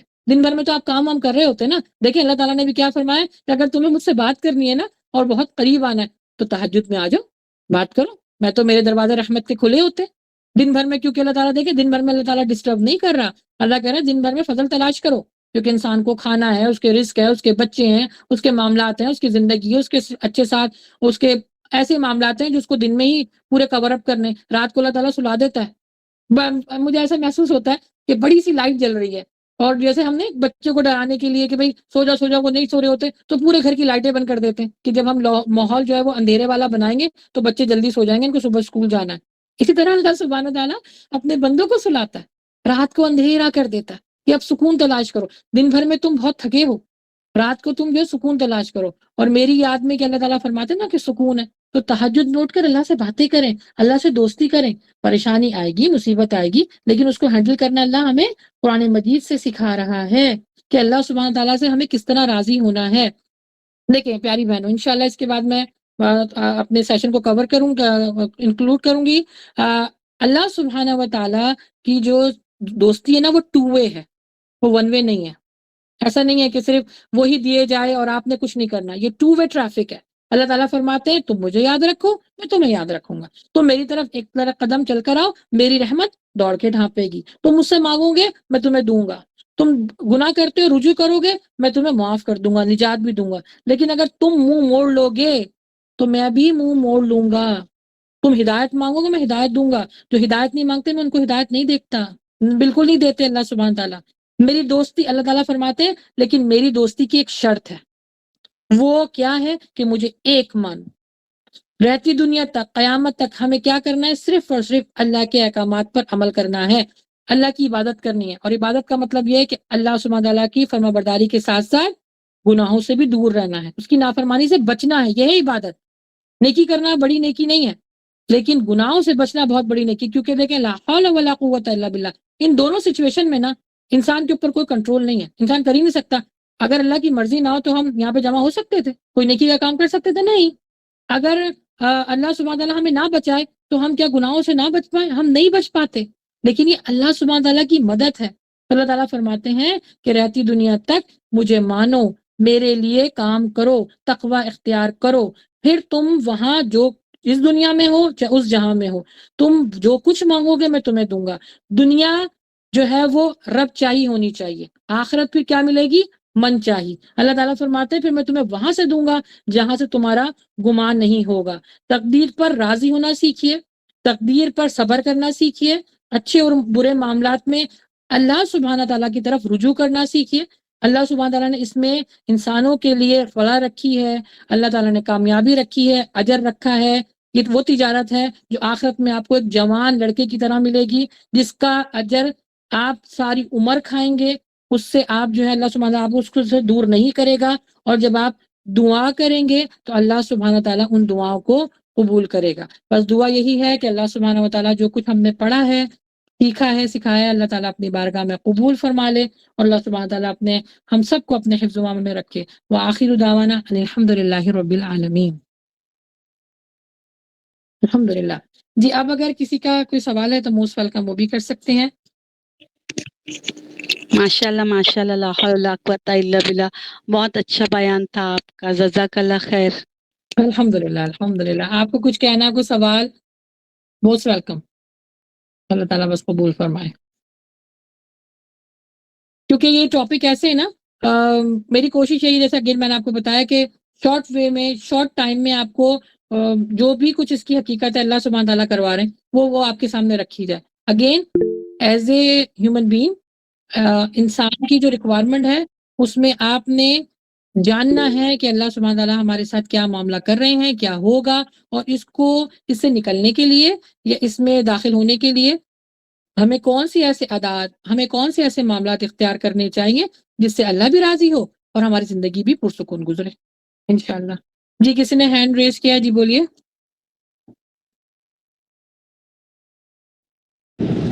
جی السلام علیکم۔ وعلیکم السلام میں آپ جی۔ سے پہلے ایک کویشچن پوچھنے والی تھی، لیکن اب سیشن سن کے ایسا لگ رہا ہے کہ کیا ہی مانگ رہی تھی میں، جب اتنا سب کچھ لکھ دیا ہے پھر کیوں اتنی کمپلین کر رہی تھی اتنے دن سے۔ مطلب میرا ایک ایگزام تھا جس کے لیے بہت تیاری کی 2-3 سال، لیکن نہیں ہوا، اب کچھ اس کا رزلٹ نہیں آیا۔ پھر ایسا لگ رہا تھا اب کیا کروں، کیا لکھا ہے اللہ تعالیٰ نے ایسا۔ اچھا دیکھیں آج اللہ سبحانہ تعالیٰ نے آپ کے الحمدللہ سارے سوالوں کو جواب دے دیا ہوگا۔ آئی تھنک آپ کے دل میں ایک سکون اترا ہوگا۔ دیکھیں اللہ سبحانہ تعالیٰ فرماتے ہیں کہ جس چیز کو تم خیر سمجھ رہے ہو اس میں شر ہو سکتی ہے، لیکن اللہ کی طرف سے جو بھی چیز آتی ہے نا، شر بھی آتا ہے اس میں بھی خیر ہوتا ہے۔ جی وہ خیر کو تلاش کریں، اس شر میں بھی خیر کو تلاش کریں۔ اب آپ کو ایگزام دیا، آپ جو ہے وہ اگر اس کے رزلٹ آپ کو نہیں بھی ملا صحیح، آپ کی مرضی کے مطابق نہیں ملا، تو اس میں اللہ کی کوئی نہ کوئی مصلحت ہے، اس ضرور حکمت سے سمجھنا نہیں چاہیے۔ ٹھیک ہے جی جی، اللہ تعالیٰ آسان فرمائے۔ دیکھیں اگین جو چیز جو ہمارے پاس شر بھی آتا ہے نا، اس کے اندر بھی یہی معاملات ہوتے ہیں کہ ہمیں جاننا ہے کہ یہ شر میرے تم جو پہنچا ہے یہ اللہ کی مرضی سے ہی پہنچا ہے۔ جی تو بالکل۔ اللہ نے اگر مجھے شر دیا ہے تو اس میں کوئی نہ کوئی حکمت ایسی ہے جو مجھے سمجھنے کی ضرورت ہے۔ فائدہ ہے ہر چیز میں ہمارا، جی ٹھیک ہے، وہ بعد میں جا کے سمجھ میں آتی ہے، لیکن الحمدللہ اللہ بھی آپ کو سمجھ بھی دے گا، اور اس کا لیکن ہر تکلیف میں اللہ تعالیٰ اس کے اجر کو بڑھا دیتا ہے۔ آپ کے اوپر یہ تکلیف آئی ہے، اللہ تعالیٰ آپ کے درجہ، اگر آپ کو دنیاوی سے فائدہ نہیں ہوا ہے لیکن آپ کو آخرت کے لیے فائدہ ہو گیا، آپ کو تکلیف ہوئی ہے، اللہ تعالیٰ نے آپ کے درجات کو بلند کر دیا۔ جی جی الحمدللہ، اللہ تعالیٰ آپ کو آسانی دے۔ وعلیکم السلام ورحمۃ اللہ۔ آپ نے مائک میوٹ کیجیے۔ جی جی بولیے۔ جی آپ بھی مجھے ایک چیز پوچھنی تھی، جیسے ابھی آپ نے بتایا کہ لوح محفوظ پہ سب کچھ اللہ تعالیٰ نے لکھ دیا ہے ہماری پیدا ہونے سے کئی سال پہلے، لیکن بہت سارے لوگ کہتے ہیں کہ جیسے ہم کوئی گناہ کرتے ہیں تو وہ اللہ تعالیٰ نے لکھ دیا ہے نا، تو پھر ہم مطلب پھر وہ گناہ ہی نہیں ہوا۔ جیسے کوئی مرڈر کرتا ہے، اگر وہ پھر اس غلط راستے پہ جا رہا ہے تو پھر وہ غلط کیسے ہوا جب اللہ پاک نے لکھ دیا ہے؟ تو ہاں اس جی کے لیے بالکل۔ مطلب ہاں یہ سوال بہت آتا ہے، اور جب میں ابھی اس کی اسٹڈی کر رہی تھی تو اس میں بھی میں جب دیکھ رہی تھی عموماً یہی اس طرح کی یہ کوشچن بہت آیا ہوا تھا۔ اگین جیسے آپ جی کو جی میں نے اپنے لیکچر میں ایک بات سمجھانے کی کوشش کی ہے، اس سے پہلے جو معاملات تھے نا، جو ہم نے جو سیشن لیا تھا وہ انسان کی تخلیق کے بارے میں تھا۔ تو اللہ سبحانہ و تعالیٰ نے انسان کو عقل سلیم دیا ہے۔ اللہ سبحانہ و جی تعالیٰ نے جو کچھ لکھا ہے نا لوح محفوظ پہ، وہ اپنے علم کے تحت لکھا ہے۔ جی انسان کو جی اللہ تعالیٰ نے اشرف المخلوقات بنا کر اس کو بااختیار کر دیا ہے، اس کو اچھے اور برے کی تمیز دے دی ہے۔ اس لیے جانوروں میں اور انسانوں میں فرق ہے، ٹھیک ہے نا، جی جی اچھے اور برے کی جی تمیز دی ہے، شر اور خیر پیدا کیا جی ہے۔ شر و خیر کے جی ساتھ انسان نے زندگی کیسے گزارنی ہے، جو اللہ تعالیٰ نے اس کو عقل دی ہے کہ اپنے جی علم کے ساتھ اللہ تعالیٰ نے اس چیز کو لکھا جو انسان کرے گا، کیونکہ اللہ سبحانہ جی تعالیٰ نے اس کو اختیار دے دیا ہے کہ تم شر اور خیر میں سے جس چیز کو بھی اختیار کرنا چاہو۔ تو یہ نہیں ہے کہ اللہ تعالیٰ اس سے گناہ کروا رہا ہے، جب انسان کو اختیار دیا اس نے خیر اور شر میں سے کوئی بھی ایک چیز چوز کی، اللہ نے اپنے علم کے، دیکھیں اللہ سبحانہ تعالیٰ کے پاس جو لوح محفوظ پہ لکھا ہے، اللہ بہت بڑا عالم ہے۔ عالم کا مطلب کیا ہے؟ علم والا، اور علم کے جی اندر جی کیا حکمت ہے، وہ علم کے تحت اللہ تعالیٰ نے انسان کو اس مقام پہ لکھا ہے کہ یہ غلط کرے گا، یہ اچھا کرے گا، ایون جو اس کو دیا جا رہا ہے اگر یہ دعا کرے گا تو یہ تبدیلی بھی ہوگی، یہ تک بھی لکھا ہوا ہے، وہ اس کے علم کے ذریعے۔ یہ نہیں کہ اللہ تعالیٰ نے انسان کو خیر کی طرف ڈال دیا اور ایک کو شر کی طرف ڈال دیا، نہ نہ نہ، اللہ کا علم ہے، اس علم کے جو تحت اس نے انسان کو پیدا کیا تھا، اسی علم کے تحت جو کچھ انسان کر رہا ہے تو اللہ تعالیٰ نے شر اور خیر دونوں میں لکھا ہے اس کو۔ تو انسان کے اوپر جب بھی تو دیکھو روزے محشر اللہ سبحانہ تعالیٰ پوچھے گا کہ میں نے تمہیں 2 راستے دکھائے تھے، 2 جی راستے جی بتا، لیکن یہ نہیں کہا تھا کہ تم شر پہ چلو، خیر پہ نہ چلو، تمہیں تو میں نے عقل دی تھی۔ تو اسی جی وجہ جی سے اپنے علم کے حساب سے اللہ سبحانہ تعالیٰ نے بتا دیا کہ انسان یہ شر کرے گا یہ خیر کرے گا، لیکن اختیار انسان کے پاس ہے، جی ٹھیک ہے، جی جزاک اللہ خیر۔ وہی کا خیر۔ جی کسی اور کے کوئی کامنٹس، کوئی سوال؟ ابھی 2 منٹ ہیں ہمارے پاس۔ السلام علیکم ورحمۃ اللہ وبرکاتہ۔ تانیہ آپ کیسی ہیں؟ وعلیکم السلام ورحمۃ اللہ وبرکاتہ. الحمدللہ آپ کیسی ہیں؟ الحمدللہ رب العالمین، میں بھی ٹھیک ہوں. طالب علم، میرا سوال یہ ہے کہ اگر جیسے ہم نماز پڑھتے ہیں، نماز کے بعد اگر ہم درود پاک پڑھیں، یعنی کہ دعا کے، کیونکہ درود پاک بھی دعا ہی ہے نا، اگر ہم درود پاک پڑھتے رہیں تو کیا دعا مانگنی ضروری ہے پھر، یا درود پاک کی پڑھتے رہیں، اس کی برکت سے اللہ تعالیٰ ہمیں سب کچھ دے دیتا ہے؟ تو یہ ہاں میں آپ سے پوچھا. یہ بڑی پیاری بات آپ نے کی. حدیث ہے کہ آپ نے حدیث کو کوٹ کیا ہے کہ اللہ کے نبی صلی اللہ جی علیہ وسلم کے پاس ایک شخص آیا اور اس نے جو ہے وہ درود کی جو فضیلت کے بارے میں پوچھا. تو جب اس نے یہ جان لیا کہ درود پڑھنے کی اتنی فضیلت ہے تو کہا کہ میں اپنی دعا کا ایک حصہ جو ہے وہ صرف درود پڑھتا رہوں. نبی صلی اللہ علیہ وسلم نے کہا پڑھتے رہو، اس میں تمہیں اجر ہے. پھر کہا، پھر وہ اور فضیلت سنی. پھر اللہ کے نبی صلی اللہ علیہ وسلم سے پوچھا گیا کہ میں آدھی دعا کا حصہ جو ہے صرف میں درود پڑھتا رہوں. نبی صلی اللہ علیہ وسلم خوش ہوئے، مسکرانے لگے، بالکل پڑھتے رہو، وہ دعا ہے. پھر کہا میں پوری دعا میں صرف میں درود ہی پڑھتا رہوں. نبی صلی اللہ علیہ وسلم نے فرمایا تم درود ہی پڑھتے رہو، جو تم مانگو گے تمہیں ملے گا. تو بالکل دعا جو ہے وہ ہمارے لیکچر جو ہے نا درود کی پوری فضیلت، اہمیت، اس کو پڑھنے کے کیا کیا معاملات ہیں، یہ یوٹیوب کے اوپر اپلوڈ میں نے کر دیا تھا. یہ آلموسٹ تقریباً 2-3 مہینے پہلے اس کو اپلوڈ کیا تھا، اس کو ضرور دیکھ لیجیے گا. تو بالکل آپ جو ہے وہ درود پڑھیں گے، وہ بھی پوری دعا ہی ہے. اچھا باجی، جی باقی ایک اور بات کہ اذکار ہیں، صبح شام کے اذکار ہیں، تو کیا وہ پڑھنے لازمی ہے؟ جو ہم درود پاک پڑھتے ہیں تو کیا اذکار پڑھنے چاہیے کہ نہیں پڑھنے چاہیے؟ یہ بھی پلیز بتا اچھا، میں بالکل یہ ایسے دیں. سوال میں آپ سے کرتی ہوں. ڈاکٹر اگر آپ کو کہتا ہے کہ آپ کو بخار ہے تو صبح شام کی جو وہ آپ کو ٹیبلٹ دیتا ہے، آپ کھانا چاہیے کہ نہیں کھانا چاہیے؟ بتائیے. جی باجی، میں یہی پوچھ رہی تھی نا، میں نے کہا اذکار پڑھنے پھر لازمی ہے. ہاں جی بالکل، کیونکہ ہم بیمار ہیں نا، ہمارے پاس آفتیں آتی ہیں، پریشانیاں آتی ہیں، ہم کچھ بلاؤں نے، کچھ مصیبتوں نے، بیماریوں نے ہمیں گھیرا ہوا ہوتا ہے. تو صبح شام جو ہے نا جو ذکر و اذکار ہیں وہ ہمیں پروٹیکشن دیتے ہیں. تو ہمیں صبح شام بالکل پڑھنا چاہیے، سننا چاہیے. اگین جیسے ڈاکٹر ہمیں کہتا ہے صبح شام کی آپ ٹیبلٹ لیں، تو ہم لیتے ہی ہیں کیونکہ ہمیں پتہ ہے کہ ہم بیمار ہیں. تو روحانی طور پہ بھی ہم بیمار ہیں. بالکل صبح شام کے ذکر و اذکار روزانہ کریں، آپ اس کی برکت کو محسوس کریں گے.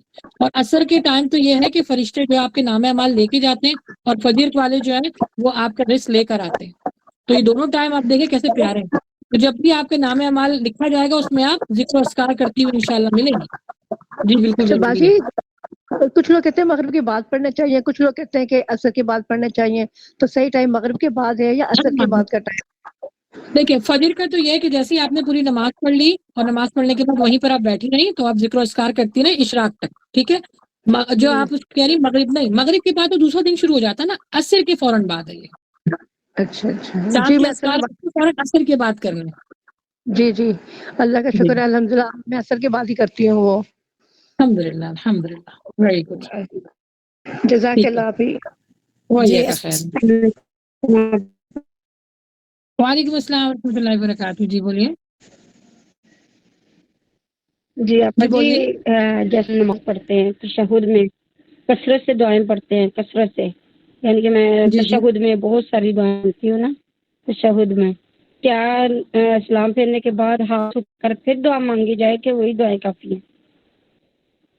دیکھیں اگر اس سے آپ یہ پوچھ رہے ہیں، اس سے ایک اور اسٹیپ بیک لے لیتی ہوں میں. نماز تو پوری دعا ہی ہے نا. پوری نماز کا جو اللہ تعالیٰ نے اسٹرکچر رکھا ہے وہ دعا پر ہی ہے. آپ دیکھیں شروع میں جو ہے وہ اللہ سبحانہ تعالیٰ سے الحمدللہ جب ہم پڑھتے ہیں اس میں بھی دعا ہے. پھر اس کے بعد تشہد میں جب بیٹھتے ہیں وہ بھی ساری دعائیں ہیں. تو درود بھی مانگنا وہ بھی دعا ہے. تو دیکھا جائے تو نماز پوری دعا ہے. لیکن کیونکہ کچھ طریقے، کچھ جگہیں ایسی ہیں جہاں پہ اللہ سبحانہ تعالیٰ فرماتے ہیں کہ اس پوزیشن پر جب انسان بیٹھتا ہے تو اس کی دعا کی قبولیت کے زیادہ چانسز ہوتے ہیں. تو فرض نماز کے بعد جیسے نبی صلی اللہ علیہ وسلم نے فرمایا کہ جو دعا مانگو وہ قبول ہوتی ہے، آیت الکرسی پڑھو تو اس کی بھی حدیث ہمیں ملتی ہے. تو دونوں طریقے صحیح ہیں. اگر فرض کریں کہ آپ نے تشہد میں بیٹھ کے ساری دعائیں مانگ لی اور آپ کے دل کو اطمینان ہے تو وہ صحیح ہے.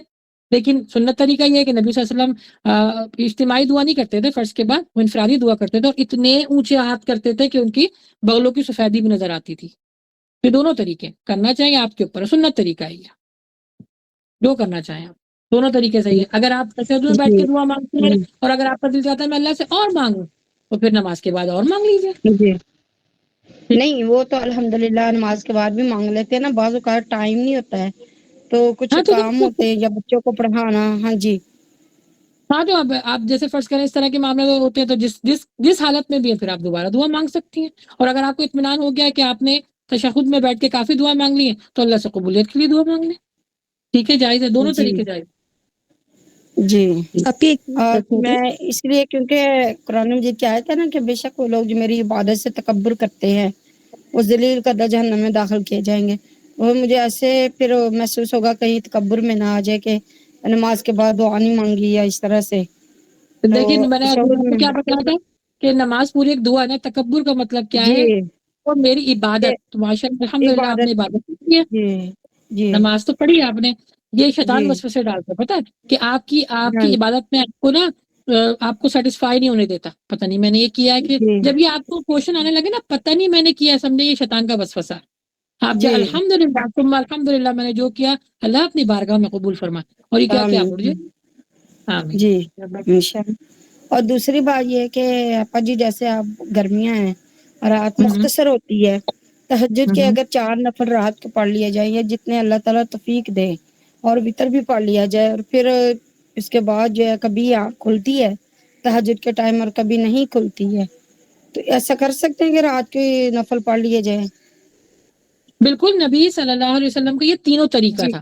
اب اس کو سنیے گا. جی میں نے کیا یہ بھی پڑھا ہوا ہے الحمدللہ، پھر بھی میں نے کہا ذرا وضاحت کر لوں کہ جی جی جی ڈیلی کر سکتے ہیں ایسا گرمی میں. ہاں جی کیونکہ بالکل پھر کر آنکھ سکتے نہیں ہیں. کھلتی کبھی. ہاں جی جی جیسے کہ نبی صلی اللہ علیہ وسلم کا طریقہ تھا کہ انہوں نے عشاء کی نماز کے فوراً بعد بھی تہجد اور وتر پڑھ لیے. پھر جی ایک اور حدیث میں ملتی ہے کہ مڈل آف نائٹ میں بھی انہوں نے یہ کیا. پھر ایک اور ہمیں حدیث جی ملتی ہے جو فجر سے پہلے بھی انہوں نے طریقہ اختیار کیا. تو بالکل کر سکتی ہیں، جی تینوں ٹائم سنت ہے. جی جی بالکل. ٹھیک ہے اللہ جزاک اللہ. تعالیٰ وہی کا خیر ہو. جی کسی اور کا ابھی سوال؟ مجھے جی ایک چیز پوچھنی تھی جو ابھی جی انہوں نے باجی نے پوچھا ہے کہ مطلب تشہد میں بیٹھ کے ہم دعائیں پڑھ سکتے ہیں، تو ہم اپنی زبان میں پڑھ سکتے ہیں یا عربی زبان میں ہی جو دعائیں یاد ہیں ہمیں وہ پڑھ سکتے ہیں؟ ہاں یہ بڑا اچھا سوال آپ نے کیا. دیکھیے جی جب آپ فرض میں بیٹھی ہیں نا، فرض کے تشہد میں بیٹھی ہیں تو آپ نے عربی میں مانگنا ہے. ٹھیک ہے، وہ تو اچھا عربی میں اچھا. مانگنا ہے. ہاں جی کیونکہ نماز کی جو پروٹوکول ہے، نماز کی جو ریکوائرمنٹ ہے وہ تو عربک میں ہی ہے. وہ اردو یا اپنی جی جی زبان میں پڑھ نہیں سکتی ہیں. لیکن اگر فرض جی کریں کہ آپ اگر نوافل میں ہیں اور آپ نے پوری جو جتنی بھی دعائیں تھیں آپ نے عربی مانگ لی، آپ کا اور دل چاہ رہا ہے تو بالکل مانگ سکتی ہیں. جی. سجدے میں جا کر سجدے کی جتنی تسبیحات ہیں آپ نے پڑھ لی، لیکن کون سا سجدہ؟ نفل کا یا سنت کا سجدہ، اس میں پھر آپ اپنی اوکے. زبان میں مانگ سکتی ہیں. لیکن اچھا میں اچھا، فرض بہتر میں نہیں کر یہ ہے کہ آپ عربی میں یاد کریں. اس میں بھی آپ کو سکتے. اب جیسے ہے ربنا آتینا فی الدنیا، یہ کوئی چھوٹی دعا ہے، ہر کسی کو یاد ہے. جی نبی صلی اللہ علیہ جی وسلم پڑھ جی کے اور یہ جو ہے اپنے دل کو اطمینان کر کے اٹھ جایا کرتے تھے. ہم تو یہ کہتے ہیں نا اللہ یہ بھی دے، اللہ وہ بھی دے. اللہ دیکھیں کیا ہے ربنا آتینا فی الدنیا حسنۃ، اور اس کے بعد آپ کیا مانگ رہی ہیں؟ زندگی میں جی اللہ تعالیٰ نے کیا فرمایا کہ آخرت کی بھلائی اور دنیا کی جو نیکی، انسان کو یہی چیزیں چاہیے ہوتی. زندہ جی رہتے ہوئے جی ہمیں نیکی چاہیے اور آخرت میں بھی بھلائی چاہیے. تو یہ پوری جامع دعا ہے، اس کو پڑھا کریں جی انشاءاللہ. جی پڑھتی ہوں، میں پوری پڑھتی ہوں. جی الحمدللہ. پھر بھی دل چاہ رہا اللہ جی. سے باتیں کرنا، بالکل کیجیے. نفلی عبادت میں کر سکتی ہیں اور سنت میں کر سکتی ہیں. فرائض میں ذرا یہ ہے کہ آپ نے عربی ہی پڑھنی ہے. اچھا تو مطلب نفلی سجدوں میں بھی ہم کر سکتے ہیں اور بیٹھتے ہیں جب تشہد میں تب بھی کر سکتے ہیں؟ بالکل. اللہ تعالیٰ فرماتا ہے انی قریب، میں تمہارے بہت قریب ہوں، جب دل چاہے بات کر لیں. بالکل. ٹھیک ٹھیک. جی ٹھیک ہے ٹھیک ہے. السلام علیکم، جزاک اللہ وعلیکم خیر. السلام. اللہ ایک چیز یاد رکھیں، اللہ سے دوستی کریں. اللہ کہہ رہا ہے میں تمہارا دوست ہوں. دوستی کی جو ریکوائرمنٹ ہے نا، جب آپ اس کو پورا کرنے لگ جائیں گے نا تو آپ کو مزہ آئے گا قرآن پڑھنے میں. اور اگین میں نے کیا بتایا، قرآن جو ہے فائدہ مند تجارت ہے. تو کس کے لیے آپ نے کیا کرنا ہے؟ نماز کو قائم کرنا ہے، قرآن کو پڑھنا ہے اور اللہ سے امید لگانی ہے کہ اللہ سبحانہ وتعالیٰ جو کچھ میں کر رہی ہوں مجھے اس میں سکون دے، کیونکہ شیطان کے وسوسے بھی آتے ہیں نا، تو اس میں سکون بھی مانگیے. الحمدللہ. السلام جی کسی. علیکم. وعلیکم السلام ورحمۃ اللہ. جی سسٹر عائشہ. استاذہ میں نے ایک سوال کرنا تھا. جی بولیے. جیسے آپ نے بتایا کہ لوح محفوظ میں سارا کچھ لکھ دیا گیا ہے، تو یہ بھی لکھ دیا گیا ہے کہ یہ شخص جنتی ہے اور یہ شخص جہنمی ہے؟ جی جی بالکل. دیکھیے اللہ سبحانہ تعالیٰ نے اپنے علم، اس کو یاد رکھیں کہ کوئی چھوٹی مطلب یہ کوئی ایسی بات نہیں کہ اللہ عالم ہے، ہم کیونکہ عموماً یہ پڑھتے ہیں اللہ کے پاس علم ہے. علم کا مطلب ہے کہ جو کچھ ہو رہا تھا، جو کچھ ہوگا، جو کچھ ہونے والا ہے یا جو کچھ ہو رہا ہے، یہ سب کچھ اللہ نے لکھ دیا اپنے علم کے مطابق جو اس کے پاس علم تھا. اب اس میں کون جنتی ہے، کون دوستی ہے، کس نے شر کمانا ہے، کس نے خیر کمانی ہے، کس نے جو ہے وہ کفر میں مرنا ہے، یہ سب کچھ لکھا ہے. میں نے آپ کو کیا بتایا اس میں تھا نا کہ رہتی دنیا تک، قیامت تک جو شخص جو بھی کچھ کر رہا ہے وہ سب آپ نے لکھنا ہے. یعنی ابھی جو ہم اس وقت بیٹھ کے بات کریں نا یہ بھی پہلے سے لکھا ہوتا ہے کہ 10 منٹ پہ 10 بجے 10 منٹ پر ایسی محفل جمے گی، اس طرح بات ہوگی، اس طرح آپ سوال پوچھیں گے، یہ سب بھی لکھا ہوا ہے، ایک ایک چیز لکھی ہوئی ہے. الحمدللہ. وہی کا خیر. جی کسی اور کا سوال یا کوئی اور کچھ شیئر کرنا چاہے تو موسٹ ویلکم. السلام علیکم باجی. میں وعلیکم نے السلام. ہم بچوں کو جیسے رات کو سوتے ہیں تو میں نے کافی ساری چیزیں پڑھی ہیں کہ آیت الکرسی سورہ یعنی کہ چاروں کل، اور ایک حدیث یہ بھی ہے نا کہ آپ صلی اللہ علیہ وسلم فرمایا کہ نا 4 دفعہ سورہ فاتحہ پڑھ کے سویا کرو، اور 3 بار سورہ اخلاص، اور 10 بار استغفار، 10 بار درود پاک. یہ تو کیا بچوں کو بتائیں کہ وہ بھی یہ تو کافی ساری چیزیں ہو گئی نا کہ اس طرح بچہ بھی کنفیوز ہو جائے گا کہ کیا پڑھنا ہے کیا نہیں پڑھنا. تو آپ پلیز مجھے بتائیں کہ ہم بچوں کو کیا بتائیں. جزاک اللہ. وہی کا خیر. دیکھیے بچوں کے لیے نا کوئی یہ ہم سمجھ رہے ہیں کہ ان کے لیے مشکل ہے. دنیا کی کتابیں اتنی موٹی موٹی ہے کہ وہ بھی تو بچے یاد کرتے ہیں نا، حفظ کرتے ہی ہیں، یاد کرتے ہیں. ایگزام کی ہم تیاری کرواتے ہیں کہ نہیں کرواتے ہیں. لیکن دین کے معاملے میں کیونکہ ہم کہتے ہیں نہیں یہ کہیں سختی نہ ہو جائے، کہیں زیادہ نہ ہو جائے، بچہ کنفیوز نہ ہو جائے. نہیں ایسا کچھ نہیں ہے. یہ اللہ سبحانہ و تعالیٰ یہ جو اولاد ہے نا یہ اللہ سبحانہ و تعالیٰ کی نعمت بھی ہے اور امانت بھی ہے، اور اللہ ہی نے ان کو اپنے دین پر چلانا ہے. بس آپ نے کیا کرنا ہے، کوشش کرنی ہے. تو اب جیسے کہ آپ ابھی چھوٹے بچے ہیں تو ان کو چھوٹی چھوٹی چیزیں سکھائیں. یہ جو چھوٹے چھوٹے کلمات ہیں نا، سبحان اللہ، الحمدللہ، اللہ اکبر، یہ کوئی چھوٹے نہیں، یہ کہنے میں بہت چھوٹے ہیں لیکن وزن میں بہت بھاری ہیں. روز محشر جب یہ کوئی اللہ اکبر کہتا ہے نا تو زمین اور آسمان میں جتنا فاصلہ ہے وہ سب اجر سے بھر جاتا ہے. تو ابھی چھوٹے چھوٹے ان کو سکھائیے. پھر اس کے بعد ان کو بتائیے کہ آیت الکرسی کی کیا جو ہے وہ اہمیت ہے. پھر وہ آہستہ آہستہ وہ سکھائیے.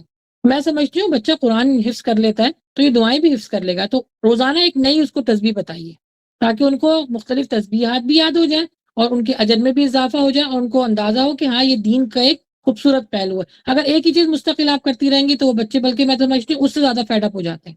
مختلف چیزیں بتائیں، مختلف طریقوں سے بتائیے کہ اللہ ابھی یہ دے رہا ہے، اللہ دیکھو آپ نے یہ پڑھا مجھے یہ ملا، آپ کو اس طرح ملے گا، اللہ سبحانہ تعالیٰ ہمارے گھر پر اس طرح فرشتے بھیجتا ہے. چھوٹی چھوٹی باتیں اس کو سمجھائیں. لیکن آپ کہہ رہی ہیں کہ رات کو سوتے وقت بچوں کو رات کی سونے کی دعا، میں جو 3 چیزیں ہیں وہ جو ہر بچے کو آنی چاہیے: رات کو سونے کی دعا، اور جو اگر سنت کرنا چاہیں تو موسٹ ویلکم، جیسے اگر کوئی بچے بالغ ہیں تو وہ نماز پڑھ کے وضو کے ساتھ ہی سوئیں گے.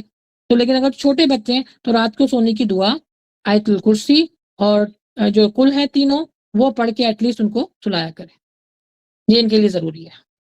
ٹھیک ہے، الحمدللہ. جزاک اللہ. وہی کا خیر.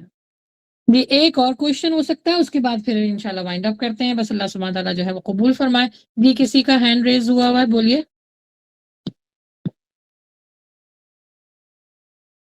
ہاں کچھ پوچھنا ہے، کچھ کہنا ہے تو موسٹ ویلکم. اچھا جی میں نیکسٹ ویک کا آپ کو بتا دوں، بہت امپورٹنٹ ہے. جیسے ابھی تقدیر کے بارے میں کوشچن ہو رہے ہیں، انشاءاللہ نیکسٹ ویک اور اس کے اور فالوئنگ ویک پہ 2 ویک پہ ہمارا انشاءاللہ تقدیر کے بارے میں سیشن ہوگا. تو پلیز زیادہ سے زیادہ لوگوں کو اس کے بارے میں بتائیے، کیونکہ بہت سارے سوالات میرے ذہن میں بھی آتے تھے جب اس کی اسٹڈی کی، جب اس کو قرآن کو ڈیپلی جانا کہ تقدیر ایکچولی ہوتی کیا ہے.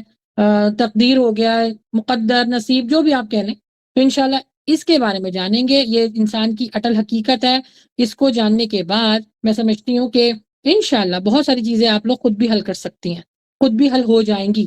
کیونکہ جب انسان جاننا شروع کر دیتا ہے تو پھر اس کے لیے وہ چیز آسان ہو جاتی ہے. ٹھیک ہے، تو نیکسٹ ویک کا سیم وینسڈے کو پاکستان کا ٹائمنگ ہے 9 o'clock اور انڈیا کے 9:30 اور امریکہ کا ہے 12 o'clock انشاءاللہ، جو تقدیر کے اوپر سیشن ہوگا ہمارا.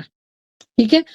نیکسٹ اگین لکھنا شروع کیجئے. جیسے میں نے پہلے ہی بتایا تھا کہ لکھنا جو ہے وہ اللہ کی سنت ہے. قلم کا استعمال کیجئے. کچھ چیزیں ایسی ہیں جو نا آپ اپنے لیے اس کو رکھیں، اپنی جائیداد بنائیں. جیسے قرآن مجید، ایک تسبیح ہو گئی، جائے نماز ہو گئی، اس کو نا روزانہ یوز کریں. لکھنے کے لیے پین اور نوٹ بک، یہ آپ اپنی جہاں پہ سوتی ہیں نا وہاں پر ایک دراز بنا لیجئے، اس کے اندر رکھیں قرآن بھی، یہ ساری چیزیں. پھر آپ کو نا زیادہ مزہ آئے گا یہ سب چیزیں کرنے میں. ایسے نہیں کہ قرآن کو اوپر کر دیے رکھ دیا بہت مشکل جگہ پر، نوٹ بک مل نہیں رہی ہے، پینسل مل نہیں رہی ہے. ایک جگہ بنائیں، آرگنائز ہو. اللہ سبحانہ تعالیٰ کو جو آرگنائز لوگ ہوتے ہیں نا، صاف ستھرے لوگ، پاک صاف لوگ بڑے پسند ہیں، بہت پسند ہے. اور آپ اس کو فیل کریں گی. میں آپ کو بتاؤں، میری جو جہاں پہ میرا ہے بیڈ، اس کے ساتھ ایک ایسی ڈراز میں نے بنائی، اس میں نے صرف ساری اپنی ہی چیزیں رکھی ہوئی ہیں کہ ایک تو وہ آرام سے نکالنے میں مجھے آسانی ہوتی ہے، مجھے ڈھونڈنا نہیں پڑتا کیونکہ پھر ایک دم شیطان آ جاتا ہے، کوئی چیز مل نہیں رہی ہوتی ہے. تو اس کو آرگنائز کر کے رکھیں. یقین جانے میں اس کو دیکھتی بھی ہوں نا تو مجھے بڑی خوشی محسوس ہوتی ہے کہ یہاں پہ میری ساری چیزیں رکھی ہوئی ہیں. مرنے کے بعد ان چیزوں کو وصیت کریں، وہ قرآن کو وصیت کریں. یہ سب چیزیں صدقہ جاریہ تو ہے نا. ہم صرف جائیداد کو سمجھتے ہیں کہ ہم گھر بنا لیں گے وہی ہماری وصیت یا وہی ہماری جائیداد بچوں کی بنے گی. یہ بھی وصیت کر کے جائیں. ان چیزوں کو بھی جو ہے نا وہ اپنے بچوں کے لیے اپنے لیے صدقہ جاریہ بنائیں. الحمدللہ. ٹھیک ہے انشاءاللہ. تو نیکسٹ ویک ہمارا جو ہے وہ سیشن ہوگا تقدیر کے اوپر. تو اگر کسی کا اگین سوال ہے، کچھ کہنا چاہتے ہیں تو بول دیجئے، پھر انشاءاللہ میں وائنڈ اپ کروں. ورنہ باقی ساری چیزیں کلیئر ہو گئی الحمدللہ. چلیے اللہ سبحانہ تعالیٰ بس قبول فرمائے. اللہ سبحانہ تعالیٰ ہمارے عیبوں پر پردہ ڈالے، گناہوں کو معاف فرما دے، سیدھی راہ پر چلنے والا بنائے، دنیا میں اور روز محشر رسوائی سے بچائے اور ہمارے گناہوں کو معاف فرما دے. اللہ سبحانہ تعالیٰ ہم سب کو صحت، تندرستی، زندگی عطا فرمائے، اپنے حفظ و مان میں رکھے، اور اللہ سبحانہ تعالیٰ زندگی بھی حیا والی ہو اور موت بھی ایمان پر ہو. آمین یا رب العالمین. سبحانک اللہم و بحمدک، اشہد ان لا الہ الا انت، استغفرک و اتوب الیک. السلام علیکم ورحمۃ اللہ وبرکاتہ. وعلیکم السلام. اللہ حافظ. آمین یا رب وعلیکم العالمین. السلام ورحمۃ اللہ وبرکاتہ.